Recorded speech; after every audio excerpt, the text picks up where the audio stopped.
한 선교회가 운영하는 대전의 비인가 국제학교에서 127명이 코로나19 확진 판정을 받았습니다. 반려동물이 감염된 사례도 국내에서 처음으로 확인됐습니다. 미국의 코로나19 누적 확진자 수가 2,500만 명을 넘어섰습니다. 미국 전체 인구의 7.6%로 13명 중 1명이 확진 판정을 받은 셈입니다. 박범계 법무장관 후보자에 대한 인사청문회가 오늘 국회에서 열립니다. 재산 신고 누락 의혹과 법무법인 설립 이해 충돌 논란 그리고 검찰 개혁 등이 주요 쟁점이 될 것으로 보입니다. 국가인권위원회가 오늘 전원위원회를 열고 고 박원순 전 서울시장의 성추행 의혹 사건에 대한 직권조사 결과를 심의합니다. 이르면 오늘 오후에 결과가 나올 것으로 보입니다. 오늘 한낮에 서울 13도 등 평년 기온을 10도 이상 웃돌면서 봄처럼 포근하겠습니다. 내일은 전국에 비가 내려 기온이 조금 내려가겠습니다.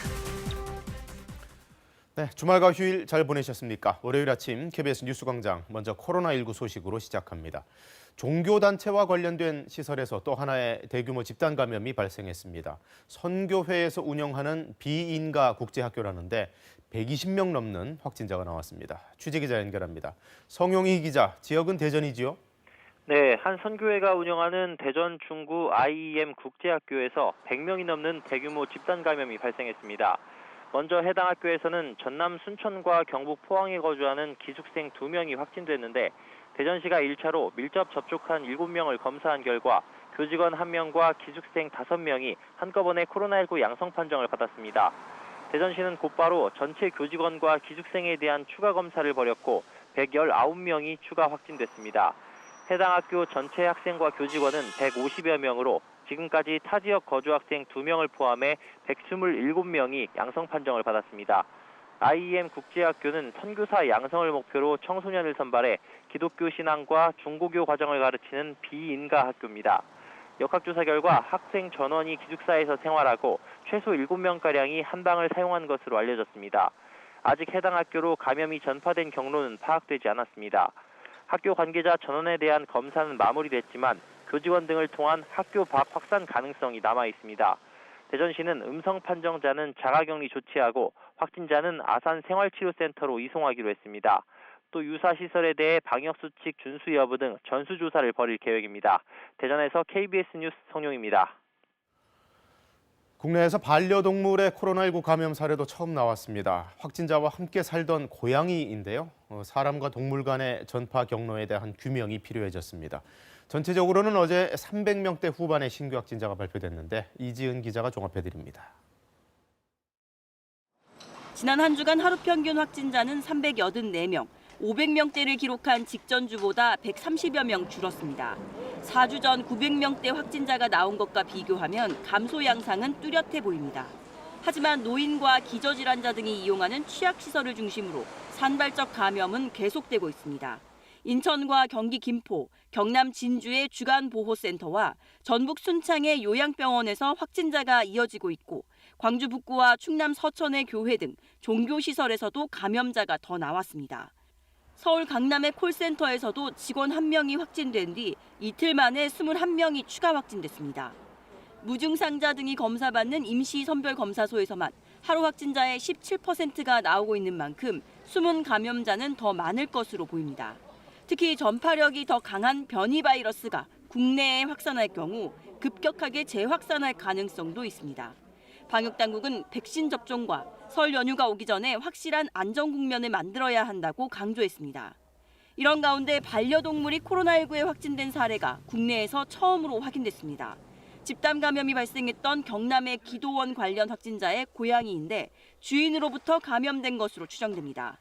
방역당국은 감염된 반려동물이 코로나19 바이러스를 사람에게 전파한 사례는 보고된 적이 없다고 밝혔습니다.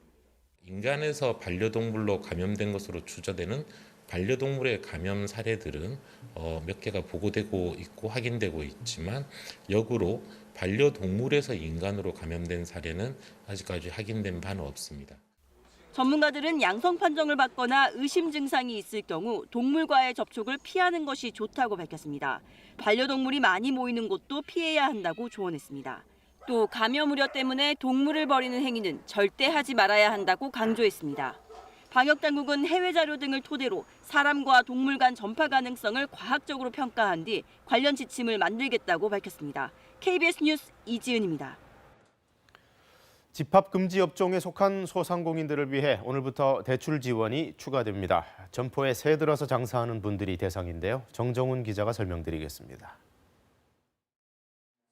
정부가 오늘부터 집합금지 업종 임차 소상공인을 위한 대출을 시작합니다. 대출 금액은 1,000만 원이고 대출 금리는 연 1.9% 고정금리입니다. 지원 대상은 전국 유흥시설 5종과 노래연습장, 실내체육시설 등 정부의 집합금지 조치로 인해 영업을 하지 못한 소상공인입니다. 다만 신청일 기준으로 타인의 건물을 임차해 영업 중이어야 합니다. 이번 대책은 소상공인 정책자금 1조 원을 활용해 지원되고 총 대출 기간은 5년입니다. 신청은 오늘 오전 9시부터 가능하며 대출은 신청일로부터 4, 5일 정도 걸릴 것으로 보입니다. 방문 돌봄 종사자와 방과 후 학교 강사를 위한 한시 지원금 신청도 오늘부터 시작됩니다. 지원 금액은 1인당 50만 원. 근로복지공단은 오늘부터 다음 달 5일까지 방문 돌봄 종사자 한시 지원금 신청을 인터넷 홈페이지를 통해 받는다고 밝혔습니다. 공단은 이번 대책으로 약 9만 명 정도가 지원을 받을 수 있을 것으로 보고 있습니다. 지원금을 받으려면 지난 15일 기준 지원 대상 업무에 종사하고 있어야 하고 지난해 월 60시간 이상 일한 기간이 6개월 이상이어야 지원할 수 있습니다. 신청 첫 주인 오늘부터 오는 29일까지는 오부제가 적용됩니다. 따라서 첫날인 오늘은 출생연도 끝자리가 1이나 6인 대상자만 신청이 가능합니다. 구체적인 내용은 방문 돌봄 전담 콜센터에서 확인할 수 있습니다. KBS 뉴스 정정훈입니다. 네, 해외 상황도 알아보죠. 미국에서는 누적 확진자가 2,500만 명을 넘겼습니다. 최근 신규 확진자 증가세는 주춤합니다만 여전히 안심할 수는 없는데요. 변이 바이러스 확산으로 봄이 돼도 상황이 크게 나아지지 않을 거라는 경고가 나오고 있습니다. 뉴욕에서 한보경 특파원이 보도합니다. 현지 시간 24일 오전을 기준으로 미국의 코로나19 누적 확진자 수가 2,500만 명을 넘어섰습니다. 미국 전체 인구의 7.6%로 13명 중 1명이 코로나19 확진 판정을 받았다는 뜻입니다. 하루 사망자 수가 4,000명을 넘기기도 하면서 누적 사망자 수는 41만 7천 명이 넘었습니다. 다행히 이달 들어 확진자 증가세는 다소 주춤하고 있습니다. 지난 일주일 하루 평균 신규 확진자 수는 17만 6천여 명으로 2주 전보다 30%가량 감소했습니다. 하지만 전파력이 강하고 치명률이 높은 영국발 변이 바이러스에 대한 우려가 커지고 있어 안심하기는 이른 상황입니다. We need to assume now that what has been circulating dominantly in the UK does have a certain degree of increase in what we call virulence, namely the power of the virus to cause more damage, including death. 때문에 겨울이 지나 봄이 된다 해도 거리 두기와 마스크 쓰기 등의 방역 고삐는 더 돼야 한다고 전문가들은 경고하고 있습니다.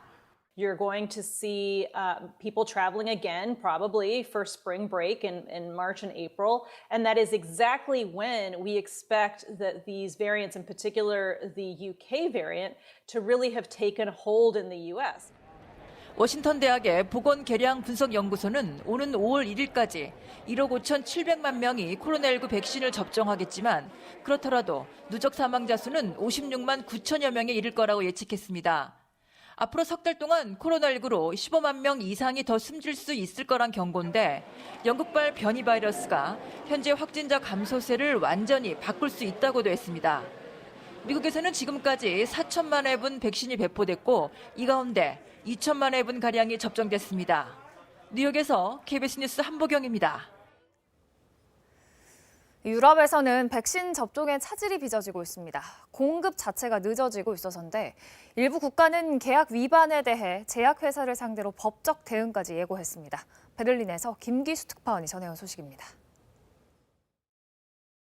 아스트라제네카 측은 코로나19 백신 초기 공급 물량이 줄어들 것이라고 현지 시간 23일 밝혔습니다. 올 3월까지 유럽연합 27개 나라에 공급하기로 한 물량은 8천만 회분, 실제 공급량은 40% 정도인 3,100만 회분으로 예상됩니다. EU 집행위원회가 6억 회분을 주문한 화이자와 바이오엔테크 백신도 사정이 크게 다르지 않습니다. Ma purtroppo i ritardi nelle consegne da parte di uno dei due fornitori di vaccini che sono stati autorizzati all'immissione in commercio. 백신 접종 속도전을 벌이고 있는 유럽 각국은 반발하고 있습니다. 제약회사들과 언제까지 어느 정도 분량을 받을 것이라는 계약에 따라 접종 계획을 세웠는데 이 계획에 심각한 차질이 예상되기 때문입니다. Alors que nous aurions dû, comme les autres pays européens, recevoir 520 000 doses du vaccin Pfizer, nous n'en recevrons que 320 000, mais ce sera rattrapé. 일부 국가들은 제약회사들을 상대로 법적 대응을 예고했습니다. 주세페 콘테 이탈리아 총리는 심각한 계약 위반이라고 비판하며 국민 생명을 보호하기 위해 모든 법적 수단을 사용하겠다고 경고했습니다. 오스트리아와 폴란드 당국도 백신 공급 지연 사태에 조치를 취하겠다는 입장입니다. EU는 가능한 모든 수단을 검토해 백신 공급을 원활하게 하겠다고 밝혔지만 이대로라면 올 여름까지 회원국 국민 70% 이상 접종이라는 목표는 달성하기 어려워 보입니다. 베를린에서 KBS 뉴스 김규수입니다. 네, 상황이 이렇다 보니 당장 다음 달 접종 시작인데 우리 공급에도 차질이 생기는 거 아니냐 우려가 나오는데요. 방역 당국은 1분기 예정된 아스트라제네카 백신 도입에 변동이 없다고 일단 현재까지는 문제가 없다고 밝혔습니다. 서병릭 기자가 보도합니다. 우리나라가 도입하기로 계약한 아스트라제네카 백신은 1,000만 명분입니다. 국내 업체가 위탁을 받아 생산 중인 백신입니다. 유럽에서 이 백신의 공급이 차질을 빚으면서 국내 도입에 대한 우려가 일각에서 나왔습니다. 방역당국은 현재로서 아스트라제네카 백신의 1분기 국내 도입은 문제가 없다고 밝혔습니다. SK바이오사이언스가 위탁 생산하는 물량을 1분기에 공급받는 계획에는 변동이 없다는 겁니다. 현재까지는 백신 공급에 있어서 별도의 차질이 있다라고 하는 연락들을 받지는 못했습니다. 따라서 현재까지는 일정대로 현재 공급이 될 거라고 판단하고 있으며 우리나라가 현재 확보한 백신은 모두 5,600만 명분입니다. 1분기에는 국제 백신 연합인 코백스로부터 1,000만 명분이 들어올 예정인데 초도 물량은 화이자 백신 5만 명분이 될 가능성이 큽니다. 아스트라제네카 백신도 1분기 예정입니다. 이어 2분기부터는 모더나와 얀센의 백신이, 3분기부터는 화이자 백신이 단계적으로 들어올 계획입니다. 노바백스와도 2천만 명분의 백신을 도입하기 위해 계약을 진행 중인데 성사되면 2분기부터 도입될 전망입니다. 계약이 빨리 되는 것보다도 실질적으로 백신 현장에서 정말 사용이 충분할 정도로 확보하는 게 너무나 중요합니다. 정부는 백신 접종이 유전자를 변형시킨다든지 신체를 조종한다는 등 가짜뉴스가 퍼지고 있다며 우려했습니다.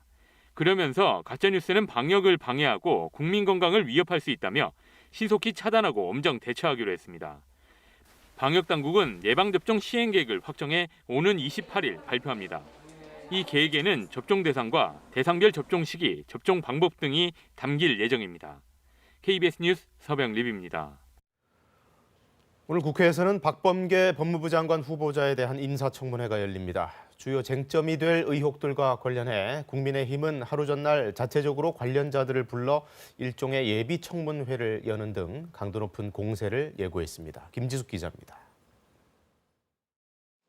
오늘 열리는 국회 법사위의 박범계 법무장관 후보자 인사청문회에선 재산신고 누락 의혹, 법무법인 출자 이해충돌 논란과 같은 신상 문제와 권력기관 개혁 방안, 취임 후 검찰 인사 등 검찰 관계가 쟁점이 될 걸로 보입니다. 국민의힘은 도덕성 문제를 집중 제기하면서 관련 증인과 참고인 채택을 요청했지만 민주당이 받아들이지 않자 어제 의혹 당사자들을 불러 자체 검증에 나섰습니다.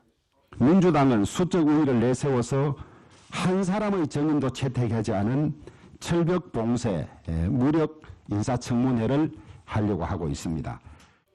2018년 불법 선거자금 요구 의혹과 고시생 폭행 의혹 관련 전 대전시의원과 고시생단체 대표가 각각 참석했는데 김소연 전 대전시의원은 불법 선거자금 요구 사건 연루자 가운데 박 후보자만 조사를 받지 않았다고 주장하며 공수처가 수사해달라고 했습니다. 공수처 발족의 취지를 살려서 무리하게 후보자를 임명을 하게 될 경우 초기 사건으로 수사가 진행되기를 바라고 있습니다. 폭행 사건과 관련해 고시생단체 이종배 대표는 오히려 자신이 위협받았다는 박 후보자 말은 거짓이라고도 말했습니다.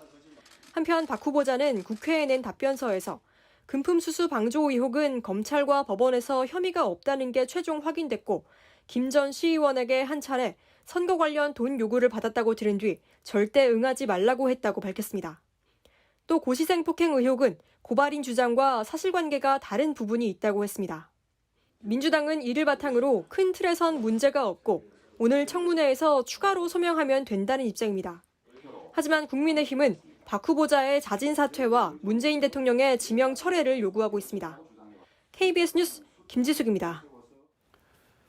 이용구 법무부 차관의 택시기사 폭행 사건과 관련해 블랙박스 영상은 없다는 게 그간의 경찰 설명이었습니다. 그런데 담당 경찰관이 사실은 이 조사 과정에서 영상을 봤던 것으로 뒤늦게 드러났습니다. 경찰은 대기 발령 조치를 내리고 별도의 진상조사단을 꾸렸습니다. 장혁진 기자입니다. 폭행을 당했다는 택시기사 A씨는 지난해 11월 사건 다음 날 복원된 블랙박스 영상을 휴대전화로 촬영했습니다. A씨는 사건 담당 수사관에게 영상을 보여줬는데 수사관이 차량이 멈춰 있다, 영상을 못 본 것으로 하겠다고 말했다고 주장했습니다.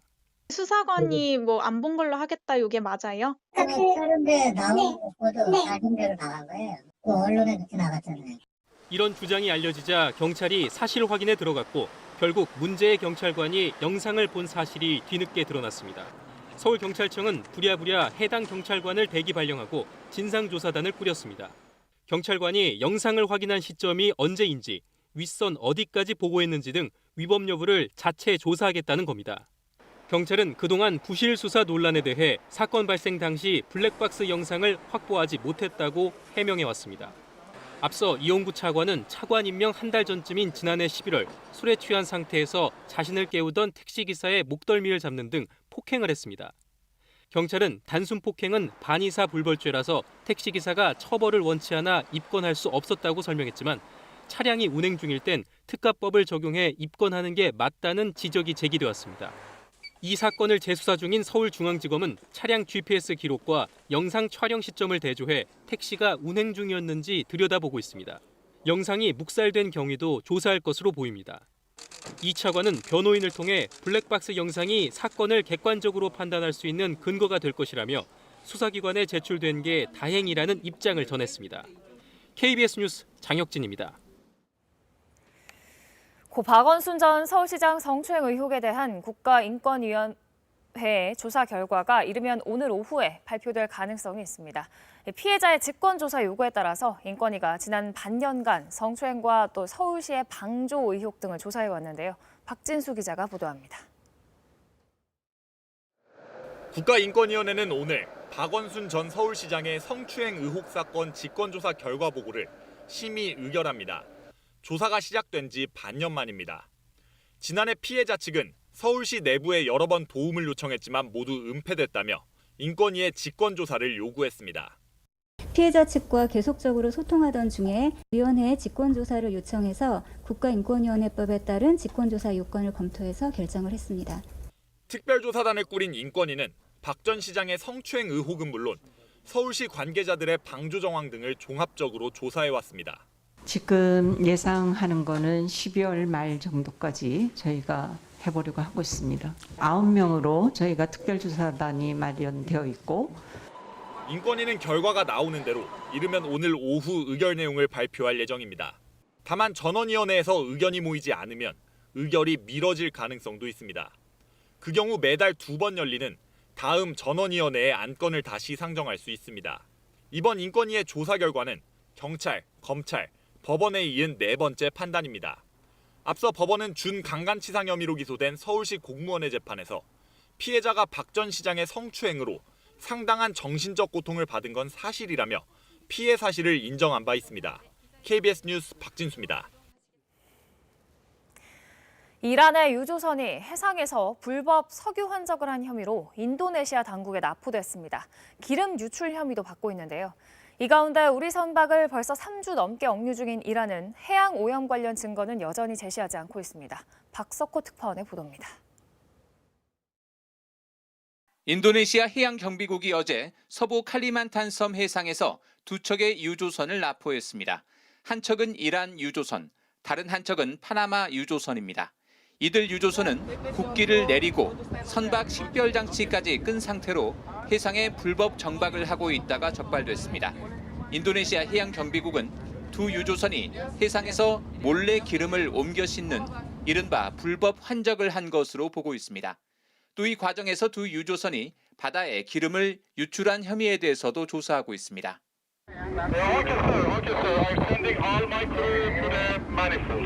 Okay, Roger. I need to you call all your crew and stand here, everyone.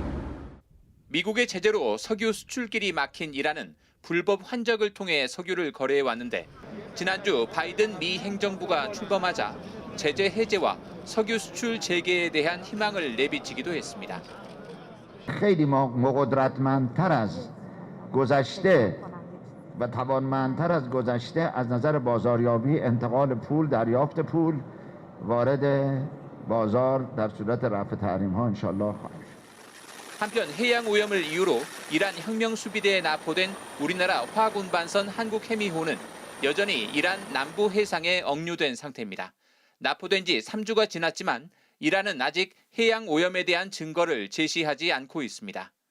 두바이에서 KBS 뉴스 박석호입니다. 지난 10일 중국의 금광에서 광부 22명이 매몰되는 사고가 났는데요. 2주 만에 11명이 극적으로 생還했습니다. 남은 10명의 실종자들에게도 기적이 일어나길 중국인들이 고대하고 있습니다. 오세균 특파원이 보도합니다. 구조대원과 함께 첫 매몰 광부가 모습을 드러내자 박수 소리가 터져 나옵니다. 지난 10일 산둥성 엔타이 금광에서 폭발 사고가 난 지 2주 만입니다. 이 광부는 무너진 지하 600m 갱도에서 탈진된 상태에서 발견됐습니다. 发现这个被工人员，所以最重的已经上来了，逐渐越上来的这个身心方方面面的健康状态也健康的。 첫 구조자가 나온 뒤 오후 들어 구조가 활기를 띠면서 매몰 광부 3명과 7명이 각각 추가로 구조됐습니다. 이들 생존자는 그동안 영양액 등을 공급받아 조금씩 회복하며 구조를 기다려왔습니다. 하지만 함께 있었던 한 명은 폭발 사고의 충격으로 숨진 것으로 알려졌습니다. 包括看看有没有受伤的地方，同时呢还看看包括把他的眼睛进行一下防护。总体来说，这次救援呢，它的进度比我们预想的快。 하지만 매몰된 22명 가운데 10명은 아직도 실종 상태. 중국인들은 지난 2010년 칠레 광산 사고에서 33명의 광부들이 69일 만에 구조됐던 기적을 떠올리며 극적 생환을 고대하고 있습니다. 선양에서 KBS 뉴스 오세균입니다. 주말에는 봄 기운이 느껴지는 듯 공기가 부드러웠죠. 오늘도 나름 포근하겠습니다. 한낮에 서울 기온 13도까지 오르면서 평년 기온을 10도가량 크게 웃돌겠고요. 3월 하순에 해당하는 포근한 날씨가 예상됩니다. 부산도 13도, 광주도 15도까지 오르면서 낮 동안에는 두꺼운 겉옷이 다소 덥게 느껴지겠습니다.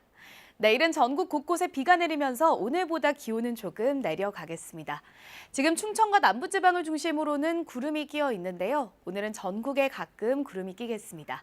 기온이 오르다 보니까 또 미세먼지가 걱정되실 텐데요. 이번에는 서풍이 아니라 동풍의 영향으로 따뜻하고 건조한 공기가 유입되면서 기온이 오른 터라 미세먼지 걱정은 없이 공기는 깨끗하겠습니다. 현재 기온 살펴보겠습니다. 서울이 3도, 철원은 영하 3.9도로 일부 강원과 경북 내륙 지역에서는 여전히 영하로 기온이 떨어져 있습니다. 한낮에는 기온이 빠르게 오르면서 서울 13도, 철원 12도까지 오르겠고요.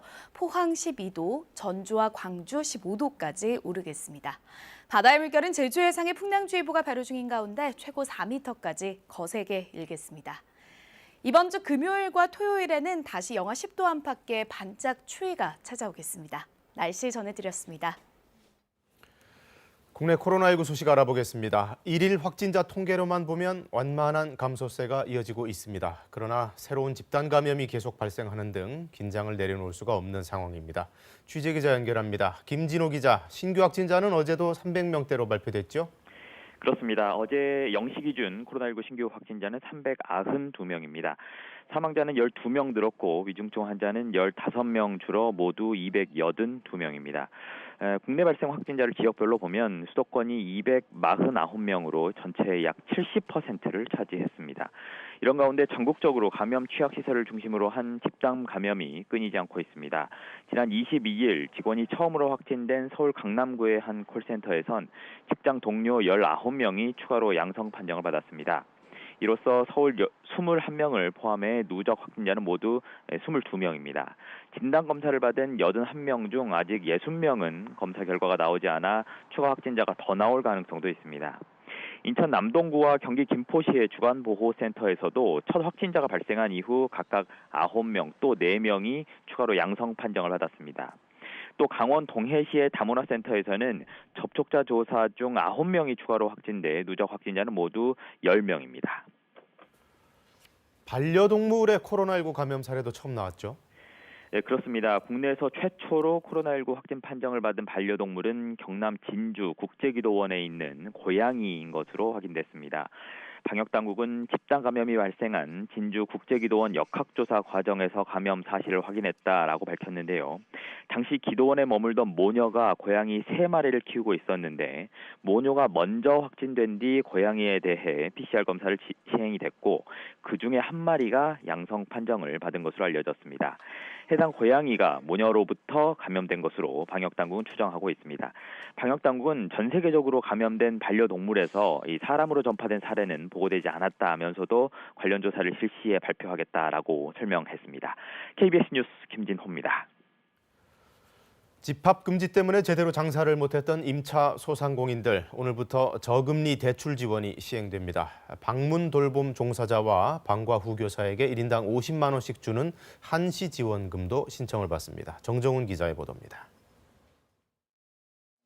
정부가 오늘부터 집합금지 업종 임차 소상공인을 위한 대출을 시작합니다.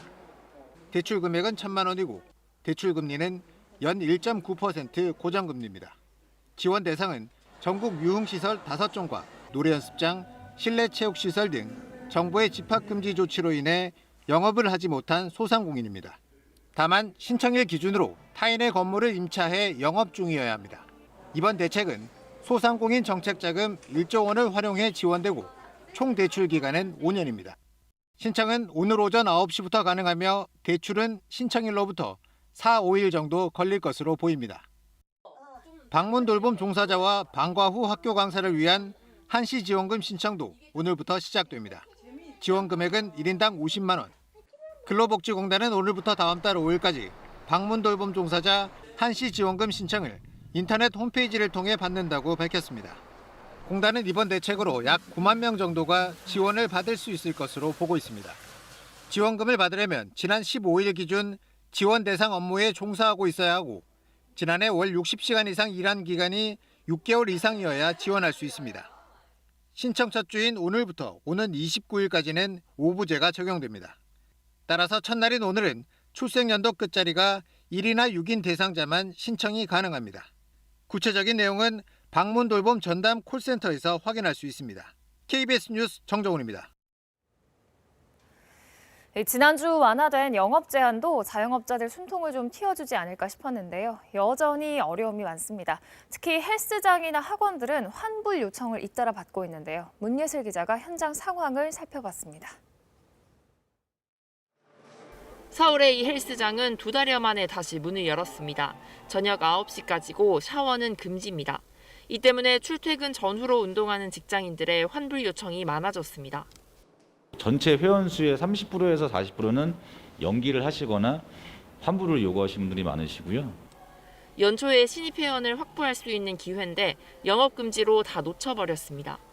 다시 문을 열었지만 위험시설이라는 인식이 생겨 회원 모으기가 또 쉽지 않습니다. 고위험 시설이고 비말 전파에 취약한 시설로 인식되게 지금 만들어 놓은 겁니다. 그렇다 보니까 신규 회원이 이제 유입이 안 되고 있고. 학원도 사정은 비슷합니다. 곧 방학이 끝나면 저녁 수업이 많아지는데 9시 영업 제한이 발목을 잡습니다. 4시간 했던 수업은 3시간으로 줄어야 되는 거고 6시부터 8시에서 10시 이렇게 나눠서 수업 시간을 배정했던 학원들은 뒤쪽이 이제 날아가는 거죠. 수강 인원은 8제곱미터당 1명으로 제한됐습니다. 이 강의실은 원래 30명까지 수용할 수 있는 강의실입니다. 현재는 인원 제한으로 8명까지밖에 들어오지 못합니다. 아직 비대면 수업을 요구하는 학생이나 학부모들이 많아 결국 대면 수업과 화상 강의를 동시에 진행해야 합니다. 돈이 더 들어갈 수밖에 없습니다. 현장과 줌을 동시에, 그러니까 실시간을 동시에 촬영을 해서 내보낼 수 있는 시설을 그러니까 교실마다 갖춰야 된다는 거는 시설적으로 굉장히 부담이 있는 거고요. 카페 업계는 2명 이상 이용 시간을 1시간 이내로 강력 권고한다는 규정 때문에 혼란을 겪고 있습니다. 손님한테 1시간이 넘으셨으니까 나가주세요. 저희한테 이렇게 말씀드리는 것도 되게 조심스러운 부분이 조금은 있고요. 이들은 방역을 위해 영업을 제한하는 것은 이해하지만 업종의 특성을 살리지 못한 일괄적인 기준 때문에 힘들다며 차별화된 방역 조치를 요구합니다. KBS 뉴스 문예슬입니다. 그냥 버티는 것만도 힘든 와중에 자영업자들을 노린 범죄까지 잇따르고 있습니다. 9시 이후 텅 빈 가게들을 터는가 하면 배달앱 후기를 볼모로 협박을 하는 경우도 있다는데요. 이 내용은 공민경 기자가 보도합니다. 인적이 끊긴 골목에 한 남성이 어슬렁거립니다. 잠시 뒤 한 가게 앞에 서더니 문을 열고 들어갑니다. 2분 만에 나온 이 남성, 안에 있던 현금을 모두 훔쳐 달아났습니다. 돈통에 거의 판매 금액 며칠 모아놓은 거 있었고 대략 적어도 100만 원 정도 되지 않을까 싶어요. 한 일주일치 정도는 되지 않을까. 절도범은 이렇게 CCTV가 하나도 설치되어 있지 않은 사각지대를 노렸습니다. 비슷한 시각 옆골목 피자집도 현금을 도난당했지만 범인은 아직 잡히지 않았습니다. 예전 같으면 밤을 새는 가게들도 있었던 골목인데 밤 9시 이후 대면 영업이 금지되면서 거리가 텅 빈 점을 노렸습니다.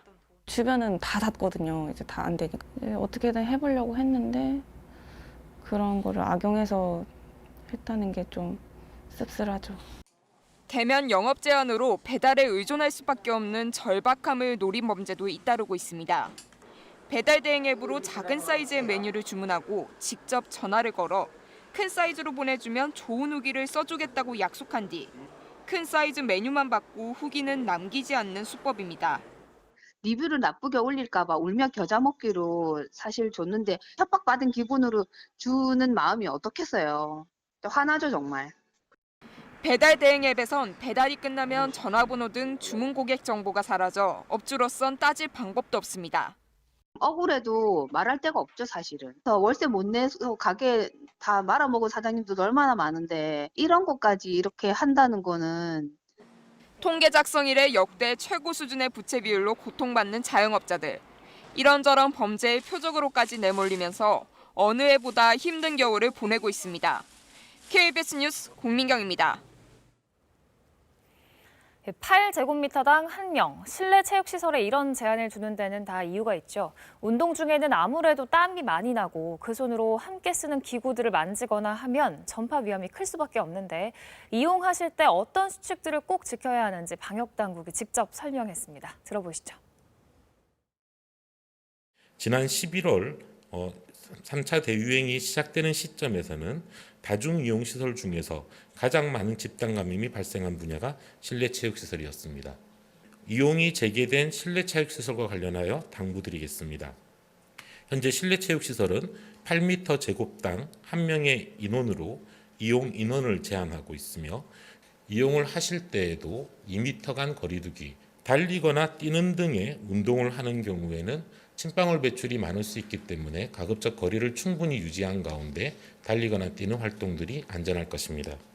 공용 장비가 많고 땀이 흐르는 운동의 특성이 큰 실내체육시설의 경우에는 손에 바이러스가 묻고 이 손으로 마스크를 고쳐 쓰는 가운데 감염이 일어날 수 있다는 점을 유념해 주시기 바랍니다.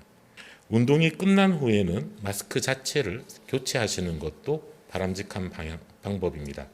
현재 적용하고 있는 거리두기 단계와 5인 이상 사적 모임 금지 등 특별한 조치들은 일요일까지 예정되어 있습니다. 그 이후의 거리두기 단계에 대한 부분이나 설 연휴까지 고려한 조치의 조정 내용 등에 대해서는 관계 부처들이 관련된 협회와 단체들, 영세 자영업자들이나 소상공인들의 의견을 함께 좀 들으면서 지금 중앙부처와 지자체들 간의 논의가 시작된 단계이며 현재까지는 우리나라뿐만 아니라 전 세계적으로 인간에서 반려동물로 감염된 것으로 추정되는 반려동물의 감염 사례들은 몇 개가 보고되고 있고 확인되고 있지만 역으로 반려동물에서 인간으로 감염된 사례는 아직까지 확인된 바는 없습니다. 이번에 국내에서 반려동물 감염이 발생한 것과 관련하여 당대본에서 좀 더 엄밀하게 해외의 자료들을 수집하고 조사를 하고 있는 중입니다. 일단 현재까지는 이 백신 공급에 있어서 별도의 차질이 있다라고 하는 연락들을 받지는 못했습니다. 따라서 현재까지는 일정대로 현재 공급이 될 거라고 판단하고 있으며 좀 더 세부적인 내용들은 별도의 이 예방접종과 백신 관련 브리핑들이 금주에 예고돼 있기 때문에 답변해드리도록 하겠습니다. 코로나19 관련 국제 소식 전해드립니다. 코로나19 백신 접종률이 전 세계에서 가장 높은 이스라엘이 변이 바이러스 추가 유입을 차단하고 집단 면역 효과를 최대한 끌어올리기 위해 이달 말까지 국제선 여객기 운항을 중단하기로 했습니다. 백신 집단 면역 실험을 자처한 이스라엘이 변이 바이러스 차단을 위해 국제선 여객기 운항을 한시적으로 금지합니다. 24일 현지 언론에 따르면 이스라엘 정부는 전날 강요회의를 열고 총리 주재 관계기관 회의가 제안한 국제선 항공편 운항 중단안을 승인했습니다. 이 방안은 전 세계에서 인구 대비 코로나19 접종률이 가장 높은 이스라엘이 추가적인 변이 바이러스 유입을 막고 백신 접종의 실효성을 높이기 위해 도입하는 강력한 조처 중 하나인데요. 이에 따라 수도 텔아비브의 벤구리온 국제공항에서 모든 국제선 여객기 이착륙이 26일 0시부터 3차 봉쇄가 끝나는 오는 31일까지 엿새간 금지됩니다. 앞서 이스라엘은 실시간 백신 접종 데이터를 화이자에 제공하는 조건으로 조기에 대규모 물량을 확보해 현재까지 전체 인구의 30%가 1차 접종을 마쳤으며 최근에는 16세에서 18세 청소년에 대한 백신 접종도 개시했습니다. 네덜란드 경찰이 야간 통행 금지가 발효된 첫날 25명을 체포하고 수천 명에게 벌금을 부과했다고 외신들이 전했습니다. 앞서 네덜란드 정부는 변이 바이러스에 따른 확진자 급증을 막기 위해 지난 23일부터 제2차 세계대전 이후 처음으로 야간 통행금지 조치를 시행했는데요. 통행금지는 오후 9시부터 이튿날 오전 4시 30분까지 적용되고 의료 응급 상황이나 배달, 택배 등 필수 업무를 제외하고는 집에 머물러야 합니다. 규정을 위반할 경우 우리 돈으로 약 13만 원의 벌금을 부과받을 수 있는데요. 하지만 시행 첫날 밤부터 위반 사례가 속출해 네덜란드 경찰은 이날 3,600명에게 벌금을 부과했고 25명은 귀가를 거부하거나 폭력 행위를 저질러 체포했다고 설명했습니다. 특히 네덜란드 중부 어촌마을 위르크에선 일부 청년들이 단속 경찰에게 폭죽과 돌을 던지고 코로나19 임시검사소 시설에 불을 지르는 등 아찔한 상황까지 벌어졌습니다. 홍콩에서 코로나19 누적 확진자가 10,000명을 넘어선 지난 23일 새벽, 홍콩 정부가 도심 특정 구역에 있는 건물 200동을 봉쇄한 뒤 이틀 동안 대규모 코로나19 의무 검사를 단행했습니다. 홍콩 정부가 현지 시각 23일 새벽 4시를 기준으로 홍콩 도심 지역 야오친몽구 안에 있는 200여 개 건물을 전격 봉쇄하고 이틀 동안 거주민을 대상으로 의무적인 코로나19 검사를 진행했습니다. 봉쇄령이 내려진 이 구역 건물들은 이른바 닭장집으로 불리는 낡고 오래된 주거단지로 한 집을 불법으로 여러 개로 쪼개 여러 사람에게 임대하고 있어 코로나19가 빠르게 확산할 수 있는 밀집 장소인데요. 게다가 약 10,000명이 거주하는 것으로 추산될 뿐 정확한 거주 인구를 파악하기 힘든 탓에 경찰 등을 포함한 3,000여 명의 공무원이 주민들의 출입 통제를 위해 현장 배치됐고 51개 이동 검사소가 차려졌다고 합니다. 네, 이처럼 홍콩에서 코로나19와 관련해 특정 구역에 봉쇄령이 내려진 건 이번이 처음인데요. 보건당국은 오늘 오전 6시 봉쇄 해제를 앞두고 음성 판정을 받은 거주민에 한해 봉쇄구역 밖으로 출입을 허용했다고 전했으며 향후 필요하다면 다른 취약 지역에도 봉쇄 조치를 취할 것이라고 밝혔습니다. 유럽에서는 코로나19 백신 접종에 차질이 빚어지고 있습니다. 백신 공급이 원활하지 않기 때문인데요. 일부 국가는 계약 위반이라며 제약회사들을 상대로 법적 대응을 예고하는 등 유럽 각국이 반발하고 있습니다. 베를린에서 김귀수 특파원입니다. 아스트라제네카 측은 코로나19 백신 초기 공급 물량이 줄어들 것이라고 현지 시간 23일 밝혔습니다. 올 3월까지 유럽연합 27개 나라에 공급하기로 한 물량은 8천만 회분, 실제 공급량은 40% 정도인 3,100만 회분으로 예상됩니다. EU 집행위원회가 6억 회분을 주문한 화이자와 바이오엔테크 백신도 사정이 크게 다르지 않습니다.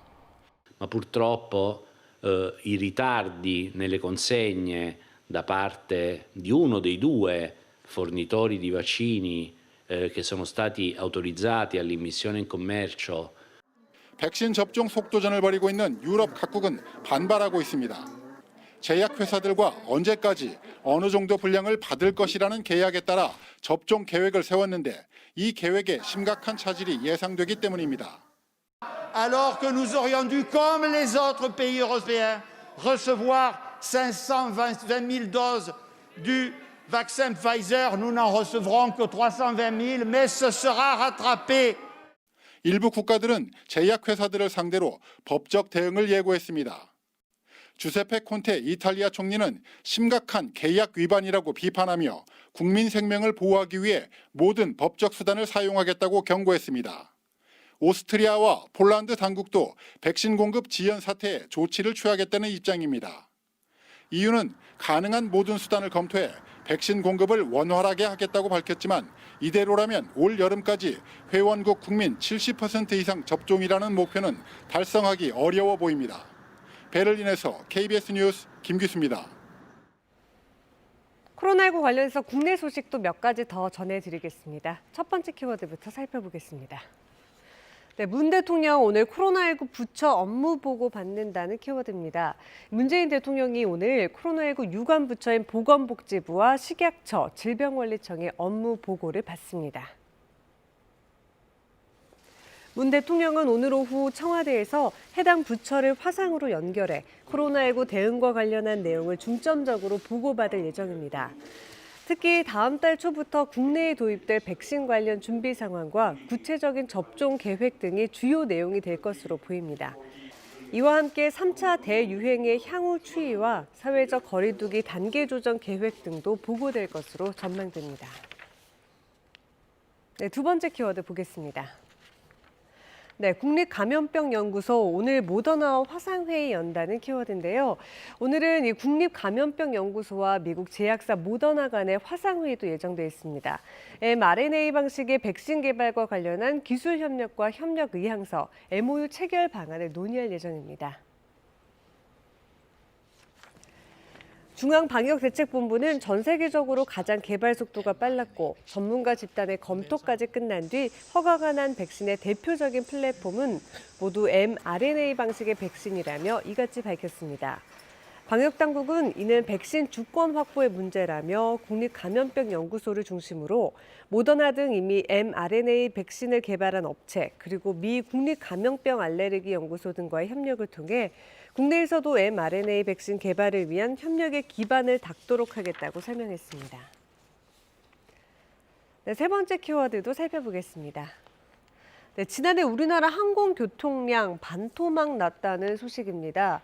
이 코로나19의 여파로 지난해 우리나라 항공교통량이 직전의 절반으로 급감했습니다. 국토교통부 자료를 보면 지난해 우리나라 항공교통량은 42만 1,000대로 전년 대비 50% 줄었습니다. 노선별로는 국제선이 전년보다 66% 준 20만 대가 운항을 했고 국내선은 22만 1,000대로 10.4% 감소했습니다. 우리나라 영공을 통과한 항공교통량도 69.3% 급감한 것으로 집계됐습니다. 네, 마지막 키워드 보겠습니다. 네, 올해 근로감독 사전 예방 중점한다는 키워드인데요. 고용노동부가 코로나19 장기화로 어려운 경제, 고용 환경을 고려해서 단속과 또 처벌보다는 사전 예방에 중점을 두고 필요한 부분만 선택해 집중 감독하는 방향으로 올해 근로감독을 시행하기로 했습니다. 먼저 정기감독의 경우 사전 예방에 초점을 두고 선 자율 개선, 후 현장 점검 원칙으로 실시합니다. 특히 외국인 근로자의 노동 환경을 개선하기 위해서 농어업 분야에서 외국인을 다수 고용하고 있는 사업장에 대해서는 종합적인 예방 점검을 벌입니다. 고용부는 노동자에 대한 폭행, 상습적 폭언, 직장 내 괴롭힘 등으로 사회적 물의를 일으킨 사업장에 대해서는 예외 없이 특별 감독을 벌일 방침이라고 밝혔습니다. 지금까지 코로나 Q&A였습니다. 주말에 거제 앞바다에서 침몰한 어선의 선원들을 찾기 위한 수색 작업이 계속되고 있습니다. 3명을 아직 찾지 못했습니다. 오종우 기자의 보도입니다. 헬기에서 사고 현장 주변을 수색합니다. 경비함정에서도 주변 해역을 샅샅이 살핍니다. 그제 오후 경남 거제 갈곶도 인근에서 침몰한 127대항호 실종 선원 3명을 수색하는 것입니다. 해경은 밤샘 수색에서 성과가 없자 어제 오전부터 수색 범위를 침몰 선박 주변 48km로 확대했습니다. 헬기 7대와 경비함정 등 27척을 투입해 사흘째 수색 작업을 벌이고 있지만 실종자를 찾지 못하고 있습니다. 사고 해역은 풍랑주의보가 발효돼 초속 12m의 강풍과 함께 2, 3m의 파고가 일었습니다. 지금 현재 파고가 많이 높은 상태로 상대적으로 작은 피정과 연안 구조정들이 수색 작업을 하는데 많은 어려움을 겪고 있습니다. 339톤급 대형 선망어선인 127대항호는 그제 오후 3시 45분쯤 경남 거제 남동쪽 1.1km 해상에서 높은 파도 속에서 구조 신호를 보낸 뒤 침몰했습니다. 선원 10명 가운데 7명은 바다로 탈출한 뒤 구조됐지만 선장 등 3명은 아직 실종 상태입니다. 해경은 기상이 좋아지는 대로 수중 수색을 시작하는 등 실종자 발견 때까지 적극적으로 수색을 벌일 계획입니다. KBS 뉴스 오종우입니다. 불이 나서 소화기를 좀 빌려달라고 다급하게 요청을 해도 선뜻 도와주지 않는 일이 종종 있습니다. 이 소화기도 사유재산이라서 손해볼 걸 염려하는 걸 텐데요. 의외로 보상받을 방법도 있다고 합니다. 김영록 기자가 취재했습니다. 도로변 화단에 붙은 불이 빠르게 번집니다. 지나던 시민이 인근 상가로 달려가 소화기를 빌려달라고 청했지만 망설이던 주인은 거절합니다.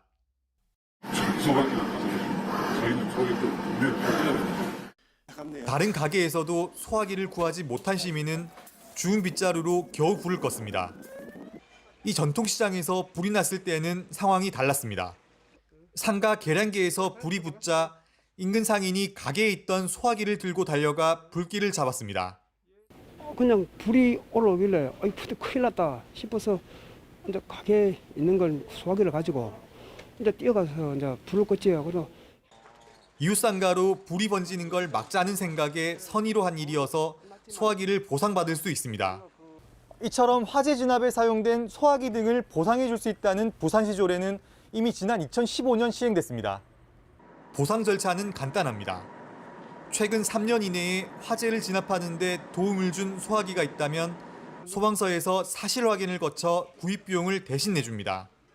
이제 화재 진압을 하는데 소화기를 사용했다는 청구서하고 그다음에 새로 구입한 소화기 영수증 그 2가지만 있으면. 다만 현재 관련 조례 규정이 전국 시도가 조금씩 다르고 세종시 등 전국 5개 시도에는 아직 조례가 마련되지 않았습니다. 화재 초기 소화기 한 대는 소방차 한 대의 역할도 할 수 있는 만큼 보상제도의 확산이 필요해 보입니다. KBS 뉴스 김영록입니다. 요즘 이 성장 앨범이라고 해서 엄마 만삭 때부터 아이 돌까지 사진을 꾸준히 찍어서 앨범 제작하시는 분들이 많은데요. 관련 피해가 해마다 수백 건씩 나오고 있습니다. 사진관에 돈을 낸 뒤에 정작 앨범은 받지 못하는 건데요. 이우진 기자가 취재했습니다. 한 사진관에서 아이의 성장 앨범을 만들기로 한 33살 오모 씨. 89만 원을 미리 내면 앨범과 액자까지 만들어준다는 말에 2018년 만삭 때부터 아이 돌까지 5차례 사진을 찍었습니다. 하지만 아이가 4살이 되도록 앨범을 받지 못하고 있습니다. 둘째한테 깐난쟁이로 가라고 할 수가 없잖아요. 지금 당장 다시 찍으려고 해도 못 돌아가잖아요. 그게 되게 제일 답답한 거예요. 인터넷 맘카페 등에는 이 사진관에서 비슷한 피해를 당했다는 글이 30여 건이 넘습니다. 고소장 제출을 생각한 이들도 있지만 이 또한 여의치 않습니다. 경찰이 사진관 업주가 거세게 항의하는 일부 피해자에게 뒤늦게 앨범을 제작해주는 등 변제하는 경우 사기죄 성립이 어렵다고 한 겁니다. 최근 5년 동안 아이 성장 앨범 관련 피해를 입었다는 신고는 전국적으로 1,300여 건에 이릅니다. 소비자원은 피해를 막으려면 계약 전 믿을 만한 업체인지 살피고 환급 절차를 확인해야 한다고 말합니다. 아기 성장 앨범과 관련된 소비자 피해는 매년 200건 이상씩 접수가 되고 있습니다. 계약하실 때에는 계약 조건들을 좀 더 확인하신 후에 계약하시는 것이 피해를 예방할 수 있습니다. 특히 제작 비용은 한꺼번에 미리 내지 말고 앨범 등을 받을 때 잔금을 치를 것을 강조했습니다. KBS 뉴스 이유진입니다. 이 온나무에서 나오는 옷, 가구 등을 칠하는 데 쓰는 우리의 전통 천연 도료인데요. 이 오칠의 매력, 또 우수함을 알리는 전도사로 20년을 살아온 노 교수가 있습니다. 오칠은 시간이 흐를수록 채도가 높아져서 그 깊이가 서양의 어떤 재료에도 비할 바가 아니라고 말하는데요. 선재희 기자가 듣고 왔습니다. 다갈색으로 물든 여명, 푸른 바다에 떠있는 금빛섬, 빨갛고 검은 보석함과 소반, 모두 오칠의 산물입니다. 몽글몽글 액을 내요. 그럼 그거를 요 칼로 요렇게 긁어서 나 같은 사람은 하루에 50g 계란 하나. 오칠의 생명은 초칠입니다. 나무에다가 처음에 생칠을 칠해요. 그러면 칠이 속으로 들어가서 나무가 쪽쪽 갈라지는 걸 막아줘. 초칠을 하고 말리는 과정을 5차례 이상 반복하고 사포질한 후 다시 칠을 하고 색칠을 하고 또 말리는 과정에 끝없는 연속입니다. 간단하게 해도 30단계. 세월에 따라 채도가 깊어지는 오칠은 이렇게 만들어집니다. 오칠은요, 그 블랙도 유화물감 아크릴 될 게 아니에요. 아주 새까매 칠흑 같은 밤이야. 그리고 그 빨강이건 주홍이건 오렌지건 그 색깔이 굉장히 깊어요. 아주 딥해. 대학에서 40년 동안 서양 미술 재료를 가르쳐온 나성숙 교수. 남편의 갑작스런 죽음으로 힘들었던 시절 우연히 접한 전통 오칠은 새로운 삶의 이정표가 됐습니다. 지상 최고의 도료라는 확신을 가지고 이후 20년을 일반인들에게 오칠을 가르치는 데 매진해 왔습니다. 진짜 마음을 싹 비우고 해야지 결과물이 굉장히 훌륭해요. 그래서 그냥 도가에서 그냥 수행하는 거 이게 여기구나. 나는 전통이 유리 상자 속에서 거룩하게 존속하는 걸 원하지 않아. 초보자들이 너무 어려워서 접근 못하는 거를 원하지 않아서 쉽게 가르치는 방법으로 가고 있고요. KBS 뉴스 선지입니다. 새로 나온 책 소식입니다. 실제로는 물론이고 사진으로도 접하기 힘든 1500년 전 고구려 고분벽화를 담아낸 책이 나왔습니다. 고 박완서 작가 타계 10주기를 맞아서 그 딸이 엄마를 그리는 마음을 담아낸 수필집도 독자들을 찾아옵니다. 김석 기자가 소개해드립니다. 무덤 천장에 펼쳐진 천상의 세계. 붉은 태양 안에 사는 불사조인 3발 달린 까마귀 삼조고. 사람의 얼굴에 새의 몸을 한 인면조. 천상세계의 신성한 존재입니다. 고구려인들이 무덤에 베풀어 놓은 그림은 역사의 보고이자 우리 전통 미술의 뿌리가 되는 귀중한 문화유산입니다. 1500년 전 고구려인이 남긴 천상의 예술.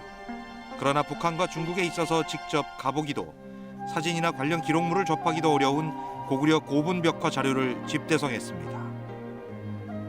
훼손으로 인해 잘 안 보였던 벽화 속 아름다운 문양과 그림의 원형을 일러스트로 되살리고 그 속에 담긴 의미를 알기 쉽게 풀었습니다. 내가 쓴 글들은 내가 살아온 시대의 거울인 동시에 나를 비춰볼 수 있는 거울이다. 생전에 그 말처럼 40여 년을 쉼없는 열정으로 써내려간 주옥 같은 작품들로 한국 문학사에 뚜렷한 발자취를 남긴 작가 박완서. 엄마의 부재를 가장 가까이서 겪어내야 했던 딸이 엄마의 부엌에서 밥을 지어 먹으며 꺼내든 그리움의 기억들입니다. 세상과 작별한 지 어느덧 10년이 흘렀지만 작가가 남긴 글과 삶의 향기는 어제처럼 오롯합니다. 14년 동안 80여 개의 전시장에서 30만 관람객을 만나온 대한민국 1호 전시 해설사가 자기만의 특별한 경로로 안내하는 친절한 미술 입문서입니다. 하나쯤 없는 집이 없고 누구도 그 필요에 의문을 제기하지 않는 냉장고에 얽힌 흥미로운 역사를 100여 장의 진귀한 사진 사파와 함께 살펴봅니다. 각자의 자리에서 나름의 방식으로 자기 삶을 읽어가는 90년대생 여성 10명과 나눈 정직하고도 속 깊은 대화의 기록입니다. 오늘을 힘껏 사랑하며 살아가는 이들의 모습에서 수없이 다가올 내일의 희망을 발견하게 됩니다. KBS 뉴스 김석입니다. 오늘 한낮에는 두꺼운 겉옷이 다소 덥게 느껴지겠습니다. 주말에 이어서 오늘도 포근한 날씨는 계속되겠는데요. 한낮에 서울 기온 13도까지 오르면서 평년 기온을 10도 이상 크게 웃돌겠습니다. 부산도 한낮에 13도, 광주는 15도까지 오르겠습니다.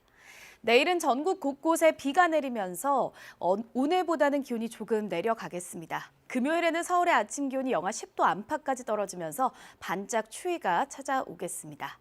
지금 전국에는 구름이 조금 끼어 있는데요. 충청과 남부지방을 중심으로 구름이 가끔 지나고 있습니다. 오늘 전국에는 가끔 구름이 끼겠고요. 동풍이 불면서 공기는 깨끗하겠습니다. 미세먼지 농도 보통에서 좋음 수준을 보이겠습니다. 현재 기온 살펴보겠습니다. 서울이 3도, 철원은 영하 3.9도 가리키고 있고 대구가 4.7도 보이고 있습니다. 한낮에는 기온이 빠르게 오르면서 서울이 13도, 강릉 11도, 광주 15도, 부산은 13도까지 오르겠습니다. 바다의 물결은 모든 해상에서 비교적 잔잔하겠지만 제주 해상에서는 풍랑주의보가 발효 중인 가운데 최고 4m까지 거세게 일겠습니다. 금요일과 토요일 반짝 추위에 대비하셔야겠습니다. 날씨 전해드렸습니다. 한 선교회가 운영하는 대전의 비인가 국제학교에서 127명이 코로나19 확진 판정을 받았습니다. 반려동물이 감염된 사례도 국내에서 처음으로 확인됐습니다. 미국의 코로나19 누적 확진자 수가 2,500만 명을 넘어섰습니다. 미국 전체 인구의 7.6%로 13명 중 1명이 확진 판정을 받은 셈입니다. 박범계 법무장관 후보자에 대한 인사청문회가 오늘 국회에서 열립니다. 재산 신고 누락 의혹과 법무법인 설립 이해 충돌 논란, 검찰 개혁 등이 주요 쟁점이 될 것으로 보입니다. 국가인권위원회가 오늘 전원위원회를 열고 고 박원순 전 서울시장의 성추행 의혹 사건에 대한 직권조사 결과를 심의합니다. 이르면 오늘 오후에 결과가 나올 것으로 보입니다. 뉴스광장 2부 시작합니다. 종교시설과 관련된 코로나19 집단 감염, 상당히 규모가 큰 사례가 또 발생했습니다. 선교회에서 운영하는 대전의 비인가 국제학교라는데요. 취재기자 연결해서 자세히 알아보겠습니다. 성용희 기자, 관련 확진자가 벌써 100명대라고요? 네, 한 선교회가 운영하는 대전 중교 IEM 국제학교에서 100명이 넘는 대규모 집단 감염이 발생했습니다. 먼저 해당 학교에서는 전남 순천과 경북 포항에 거주하는 기숙생 2명이 확진됐는데 대전시가 1차로 밀접 접촉한 7명을 검사한 결과 교직원 1명과 기숙생 5명이 한꺼번에 코로나19 양성 판정을 받았습니다. 대전시는 곧바로 전체 교직원과 기숙생에 대한 추가 검사를 벌였고 119명이 추가 확진됐습니다. 해당 학교 전체 학생과 교직원은 150여 명으로 지금까지 타 지역 거주 학생 2명을 포함해 127명이 양성 판정을 받았습니다. IEM 국제학교는 선교사 양성을 목표로 청소년을 선발해 기독교 신앙과 중고교 과정을 가르치는 비인가 학교입니다. 역학조사 결과 학생 전원이 기숙사에서 생활하고 최소 7명가량이 한 방을 사용한 것으로 알려졌습니다. 아직 해당 학교로 감염이 전파된 경로는 파악되지 않았습니다. 학교 관계자 전원에 대한 검사는 마무리됐지만 교직원 등을 통한 학교 밖 확산 가능성이 남아 있습니다. 대전시는 음성 판정자는 자가격리 조치하고 확진자는 아산생활치료센터로 이송하기로 했습니다. 또 유사 시설에 대해 방역수칙 준수 여부 등 전수조사를 벌일 계획입니다.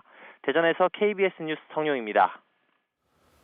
코로나19 전국적인 현황은 따로 브리핑해드리겠습니다. 어제 0시 기준 전국 신규 확진자는 392명, 계속해서 400명대를 계속 유지하고 있습니다. 그 가운데 국내 발생이 369명, 지역별로 보면 서울이 127명, 경기도 99명 등 여전히 수도권이 전체 신규 확진자의 70%가량을 차지하고 있습니다. 사회적 거리두기 조치는 지금 수도권이 2.5단계, 비수도권은 2단계가 적용되고 있는데요. 이게 이달 말이면 종료가 됩니다. 정부는 이번 주 안에 단계 조정 여부를 결정할 예정입니다. 부산의 경우에는 앞서 거리두기를 자체적으로 2.5단계로 격상한 바 있는데요. 오늘부터 일주일간 2단계로 낮춰보기로 했습니다. 역시 부산시 자체 결정입니다. 전국적으로 감염 취약시설을 중심으로 한 집단 감염이 산발적으로 다시 발생하고 있습니다. 서울 성동구의 한 요양시설과 관련해서는 5명의 확진자가 더 나와서 누적 인원이 35명이 됐고요. 강원도 동해시 다문화센터 관련된 확진자도 10명이나 발생했습니다. 또 충남 서천군 교회와 관련해서는 9명이 추가 확진돼 누적 감염자가 16명으로 늘었고 전북 순창군 요양병원과 관련된 누적 감염자 수는 120명 가까이 늘어나 있습니다. 또 대구 북구 스크린 골프장 관련해서도 7명의 확진자가 더 나와서 이제 누적 인원 15명이 됐고요. 경북 포항시 목욕탕과 관련된 집단 감염도 16명이 발생했습니다. 이런 가운데 반려동물인 고양이가 코로나19에 감염된 사례가 국내에서 처음 나오기도 했습니다. 감염자와 함께 살던 고양이라는데 사람과 동물 간의 옮고 옮기는 문제 보다 면밀히 규명할 필요가 생겼습니다. 이지은 기자입니다. 지난 한 주간 하루 평균 확진자는 384명, 500명대를 기록한 직전주보다 130여 명 줄었습니다. 4주 전 900명대 확진자가 나온 것과 비교하면 감소 양상은 뚜렷해 보입니다. 하지만 노인과 기저질환자 등이 이용하는 취약시설을 중심으로 산발적 감염은 계속되고 있습니다. 인천과 경기 김포, 경남 진주의 주간보호센터와 전북 순창의 요양병원에서 확진자가 이어지고 있고 광주 북구와 충남 서천의 교회 등 종교시설에서도 감염자가 더 나왔습니다. 서울 강남의 콜센터에서도 직원 1명이 확진된 뒤 이틀 만에 21명이 추가 확진됐습니다. 무증상자 등이 검사받는 임시선별검사소에서만 하루 확진자의 17%가 나오고 있는 만큼 숨은 감염자는 더 많을 것으로 보입니다. 특히 전파력이 더 강한 변이 바이러스가 국내에 확산할 경우 급격하게 재확산할 가능성도 있습니다. 방역당국은 백신 접종과 설 연휴가 오기 전에 확실한 안전 국면을 만들어야 한다고 강조했습니다. 이런 가운데 반려동물이 코로나19에 확진된 사례가 국내에서 처음으로 확인됐습니다. 집단 감염이 발생했던 경남의 기도원 관련 확진자의 고양이인데 주인으로부터 감염된 것으로 추정됩니다. 방역당국은 감염된 반려동물이 코로나19 바이러스를 사람에게 전파한 사례는 보고된 적이 없다고 밝혔습니다. 인간에서 반려동물로 감염된 것으로 추정되는 반려동물의 감염 사례들은 몇 개가 보고되고 있고 확인되고 있지만 역으로 반려동물에서 인간으로 감염된 사례는 아직까지 확인된 바는 없습니다. 전문가들은 양성 판정을 받거나 의심 증상이 있을 경우 동물과의 접촉을 피하는 것이 좋다고 밝혔습니다. 반려동물이 많이 모이는 곳도 피해야 한다고 조언했습니다. 또 감염 우려 때문에 동물을 버리는 행위는 절대 하지 말아야 한다고 강조했습니다. 방역당국은 해외 자료 등을 토대로 사람과 동물 간 전파 가능성을 과학적으로 평가한 뒤 관련 지침을 만들겠다고 밝혔습니다. KBS 뉴스 이지은입니다. 상가에 새 들어서 장사를 하다가 집합금지 때문에 직격탄을 입은 소상공인들, 오늘부터 저금리 대출 지원이 시작되니까 잘 활용하시기 바랍니다. 돌봄 종사자들을 위한 지원금도 신청을 받습니다. 정정훈 기자의 보도입니다. 정부가 오늘부터 집합금지 업종 임차 소상공인을 위한 대출을 시작합니다. 대출 금액은 1,000만 원이고 대출 금리는 연 1.9% 고정금리입니다. 지원 대상은 전국 유흥시설 5종과 노래연습장, 실내체육시설 등 정부의 집합금지 조치로 인해 영업을 하지 못한 소상공인입니다. 다만 신청일 기준으로 타인의 건물을 임차해 영업 중이어야 합니다. 이번 대책은 소상공인 정책자금 1조 원을 활용해 지원되고 총 대출 기간은 5년입니다. 신청은 오늘 오전 9시부터 가능하며 대출은 신청일로부터 4, 5일 정도 걸릴 것으로 보입니다. 방문 돌봄 종사자와 방과 후 학교 강사를 위한 한시 지원금 신청도 오늘부터 시작됩니다. 지원 금액은 1인당 50만 원. 근로복지공단은 오늘부터 다음 달 5일까지 방문 돌봄 종사자 한시 지원금 신청을 인터넷 홈페이지를 통해 받는다고 밝혔습니다. 공단은 이번 대책으로 약 9만 명 정도가 지원을 받을 수 있을 것으로 보고 있습니다. 지원금을 받으려면 지난 15일 기준 지원 대상 업무에 종사하고 있어야 하고 지난해 월 60시간 이상 일한 기간이 6개월 이상이어야 지원할 수 있습니다. 신청 첫 주인 오늘부터 오는 29일까지는 오부제가 적용됩니다. 따라서 첫날인 오늘은 출생연도 끝자리가 1이나 6인 대상자만 신청이 가능합니다. 구체적인 내용은 방문 돌봄 전담 콜센터에서 확인할 수 있습니다. KBS 뉴스 정정훈입니다. 미국의 누적 확진자는 2,500만 명을 넘겼습니다. 전체 인구의 7.6%에 해당하는 숫자인데요. 최근 신규 확진이 줄고 있는 건 그나마 다행입니다만 문제는 변이 바이러스입니다. 이 때문에 봄이 와도 상황은 나아지지 않을 거라는 경고가 나오고 있습니다. 뉴욕에서 한보경 특파원이 보도합니다. 현지 시간 24일 오전을 기준으로 미국의 코로나19 누적 확진자 수가 2,500만 명을 넘어섰습니다. 미국 전체 인구의 7.6%로 13명 중 1명이 코로나19 확진 판정을 받았다는 뜻입니다. 하루 사망자 수가 4,000명을 넘기기도 하면서 누적 사망자 수는 41만 7천 명이 넘었습니다. 다행히 이달 들어 확진자 증가세는 다소 주춤하고 있습니다. 지난 일주일 하루 평균 신규 확진자 수는 17만 6천여 명으로 2주 전보다 30%가량 감소했습니다. 하지만 전파력이 강하고 치명률이 높은 영국발 변이 바이러스에 대한 우려가 커지고 있어 안심하기는 이른 상황입니다. We need to assume now that what has been circulating dominantly in the UK does have a certain degree of increase in what we call virulence, namely the power of the virus to cause more damage, including death. 때문에 겨울이 지나 봄이 된다 해도 거리 두기와 마스크 쓰기 등의 방역 고삐는 더 돼야 한다고 전문가들은 경고하고 있습니다. You're going to see people traveling again, probably for spring break in March and April. And that is exactly when we expect that these variants, in particular the UK variant, to really have taken hold in the US. 워싱턴 대학의 보건계량 분석연구소는 오는 5월 1일까지 1억 5,700만 명이 코로나19 백신을 접종하겠지만 그렇더라도 누적 사망자 수는 56만 9천여 명에 이를 거라고 예측했습니다. 앞으로 석 달 동안 코로나19로 15만 명 이상이 더 숨질 수 있을 거란 경고인데 영국발 변이 바이러스가 현재 확진자 감소세를 완전히 바꿀 수 있다고도 했습니다. 미국에서는 지금까지 4천만 회분 백신이 배포됐고 이 가운데 2천만 회분가량이 접종됐습니다. 뉴욕에서 KBS 뉴스 한보경입니다.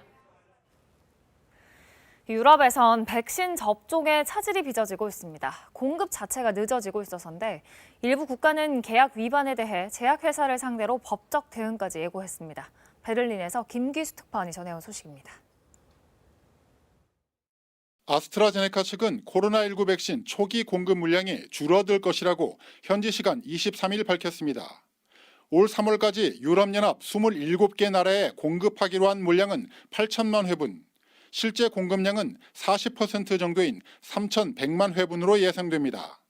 EU 집행위원회가 6억 회분을 주문한 화이자와 바이오엔테크 백신도 사정이 크게 다르지 않습니다. Ma purtroppo i ritardi nelle consegne da parte di uno dei due fornitori di vaccini che sono stati autorizzati all'immissione in commercio. 백신 접종 속도전을 벌이고 있는 유럽 각국은 반발하고 있습니다. 제약회사들과 언제까지 어느 정도 분량을 받을 것이라는 계약에 따라 접종 계획을 세웠는데 이 계획에 심각한 차질이 예상되기 때문입니다. Alors que nous aurions dû, comme les autres pays européens, recevoir 520 000 doses du vaccin Pfizer, nous n'en recevrons que 320 000, mais ce sera rattrapé. 일부 국가들은 제약회사들을 상대로 법적 대응을 예고했습니다. 주세페 콘테 이탈리아 총리는 심각한 계약 위반이라고 비판하며 국민 생명을 보호하기 위해 모든 법적 수단을 사용하겠다고 경고했습니다. 오스트리아와 폴란드 당국도 백신 공급 지연 사태에 조치를 취하겠다는 입장입니다. EU는 가능한 모든 수단을 검토해 백신 공급을 원활하게 하겠다고 밝혔지만 이대로라면 올 여름까지 회원국 국민 70% 이상 접종이라는 목표는 달성하기 어려워 보입니다. 베를린에서 KBS 뉴스 김규수입니다. 우리도 백신 접종을 곧 앞두고 있기 때문에 공급에 차질이 있진 않을까 우려도 나오는데요. 방역 당국은 일단 현재까지는 아스트라제네카 백신을 1분기에 도입하겠다는 계획에 변동이 없다고 밝혔습니다. 서병립 기자의 보도입니다. 우리나라가 도입하기로 계약한 아스트라제네카 백신은 1,000만 명분입니다. 국내 업체가 위탁을 받아 생산 중인 백신입니다. 유럽에서 이 백신의 공급이 차질을 빚으면서 국내 도입에 대한 우려가 일각에서 나왔습니다. 방역당국은 현재로서 아스트라제네카 백신의 1분기 국내 도입은 문제가 없다고 밝혔습니다. SK바이오사이언스가 위탁 생산하는 물량을 1분기에 공급받는 계획에는 변동이 없다는 겁니다. 현재까지는 백신 공급에 있어서 별도의 차질이 있다라고 하는 연락들을 받지는 못했습니다. 따라서 현재까지는 일정대로 현재 공급이 될 거라고 판단하고 있으며 우리나라가 현재 확보한 백신은 모두 5,600만 명분입니다. 1분기에는 국제 백신 연합인 코백스로부터 1,000만 명분이 들어올 예정인데 초도 물량은 화이자 백신 5만 명분이 될 가능성이 큽니다. 아스트라제네카 백신도 1분기 예정입니다. 이어 2분기부터는 모더나와 얀센의 백신이, 3분기부터는 화이자 백신이 단계적으로 들어올 계획입니다. 노바백스와도 2천만 명분의 백신을 도입하기 위해 계약을 진행 중인데 성사되면 2분기부터 도입될 전망입니다. 계약이 빨리 되는 것보다도 실질적으로 백신 현장에서 정말 사용이 충분할 정도로 확보하는 게 너무나 중요합니다. 정부는 백신 접종이 유전자를 변형시킨다든지 신체를 조종한다는 등 가짜뉴스가 퍼지고 있다며 우려했습니다. 그러면서 가짜뉴스는 방역을 방해하고 국민 건강을 위협할 수 있다며 신속히 차단하고 엄정 대처하기로 했습니다. 방역당국은 예방접종 시행계획을 확정해 오는 28일 발표합니다. 이 계획에는 접종 대상과 대상별 접종 시기, 접종 방법 등이 담길 예정입니다. KBS 뉴스 서병립입니다. 박범계 법무장관 후보자에 대한 인사청문회가 오늘 열립니다. 후보자 개인적으로는 재산 신고 누락 의혹, 이해 충돌 논란 등이 쟁점이 될 것 같고 또 직무와 관련해서는 아무래도 검찰개혁, 검찰과의 관계 정립 문제가 화두가 될 것으로 보입니다. 야당이 단단히 벼르고 있습니다. 김지숙 기자가 보도합니다. 오늘 열리는 국회 법사위의 박범계 법무장관 후보자 인사청문회에선 재산 신고 누락 의혹, 법무법인 출자 이해 충돌 논란과 같은 신상 문제와 권력기관 개혁 방안, 취임 후 검찰 인사 등 검찰 관계가 쟁점이 될 걸로 보입니다. 국민의힘은 도덕성 문제를 집중 제기하면서 관련 증인과 참고인 채택을 요청했지만 민주당이 받아들이지 않자 어제 의혹 당사자들을 불러 자체 검증에 나섰습니다. 민주당은 수적 우위를 내세워서 한 사람의 증인도 채택하지 않은 철벽 봉쇄, 무력 인사청문회를 하려고 하고 있습니다.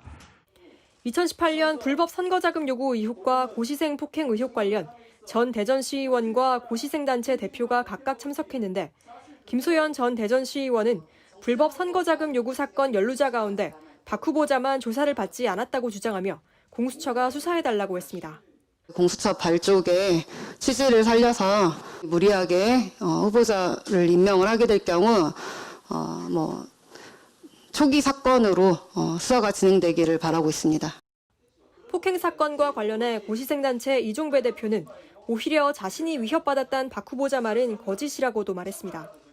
한편 박 후보자는 국회에 낸 답변서에서 금품 수수 방조 의혹은 검찰과 법원에서 혐의가 없다는 게 최종 확인됐고 김 전 시의원에게 한 차례 선거 관련 돈 요구를 받았다고 들은 뒤 절대 응하지 말라고 했다고 밝혔습니다. 또 고시생 폭행 의혹은 고발인 주장과 사실관계가 다른 부분이 있다고 했습니다. 민주당은 이를 바탕으로 큰 틀에선 문제가 없고 오늘 청문회에서 추가로 소명하면 된다는 입장입니다. 하지만 국민의힘은 박 후보자의 자진 사퇴와 문재인 대통령의 지명 철회를 요구하고 있습니다. KBS 뉴스 김지숙입니다.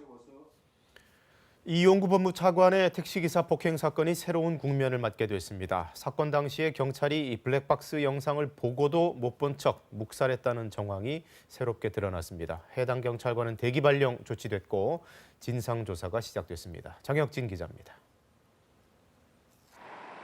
폭행을 당했다는 택시기사 A씨는 지난해 11월 사건 다음 날 복원된 블랙박스 영상을 휴대전화로 촬영했습니다. A씨는 사건 담당 수사관에게 영상을 보여줬는데 수사관이 차량이 멈춰 있다, 영상을 못 본 것으로 하겠다고 말했다고 주장했습니다. 수사관이 뭐 안 본 걸로 하겠다 이게 맞아요? 그런데 나오고 알던 대로 나간 거예요. 그 언론에 그렇게 나갔잖아요. 이런 주장이 알려지자 경찰이 사실 확인에 들어갔고 결국 문제의 경찰관이 영상을 본 사실이 뒤늦게 드러났습니다. 서울경찰청은 부랴부랴 해당 경찰관을 대기 발령하고 진상조사단을 꾸렸습니다. 경찰관이 영상을 확인한 시점이 언제인지, 윗선 어디까지 보고했는지 등 위법 여부를 자체 조사하겠다는 겁니다. 경찰은 그동안 부실 수사 논란에 대해 사건 발생 당시 블랙박스 영상을 확보하지 못했다고 해명해왔습니다.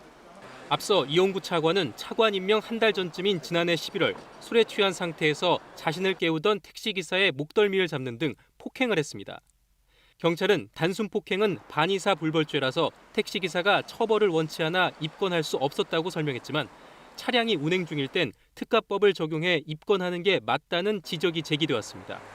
이 사건을 재수사 중인 서울중앙지검은 차량 GPS 기록과 영상 촬영 시점을 대조해 택시가 운행 중이었는지 들여다보고 있습니다. 영상이 묵살된 경위도 조사할 것으로 보입니다. 이 차관은 변호인을 통해 블랙박스 영상이 사건을 객관적으로 판단할 수 있는 근거가 될 것이라며 수사기관에 제출된 게 다행이라는 입장을 전했습니다. KBS 뉴스 장혁진입니다. 고 박원순 전 서울시장 성추행 의혹에 대한 국가인권위원회 조사 결과가 이르면 오늘 오후에 발표될 가능성이 있습니다. 피해자의 직권조사 요구에 따라서 인권위가 지난 반년간 성추행과 또 서울시 방조 의혹 등을 조사해 왔는데요. 박진수 기자의 보도입니다.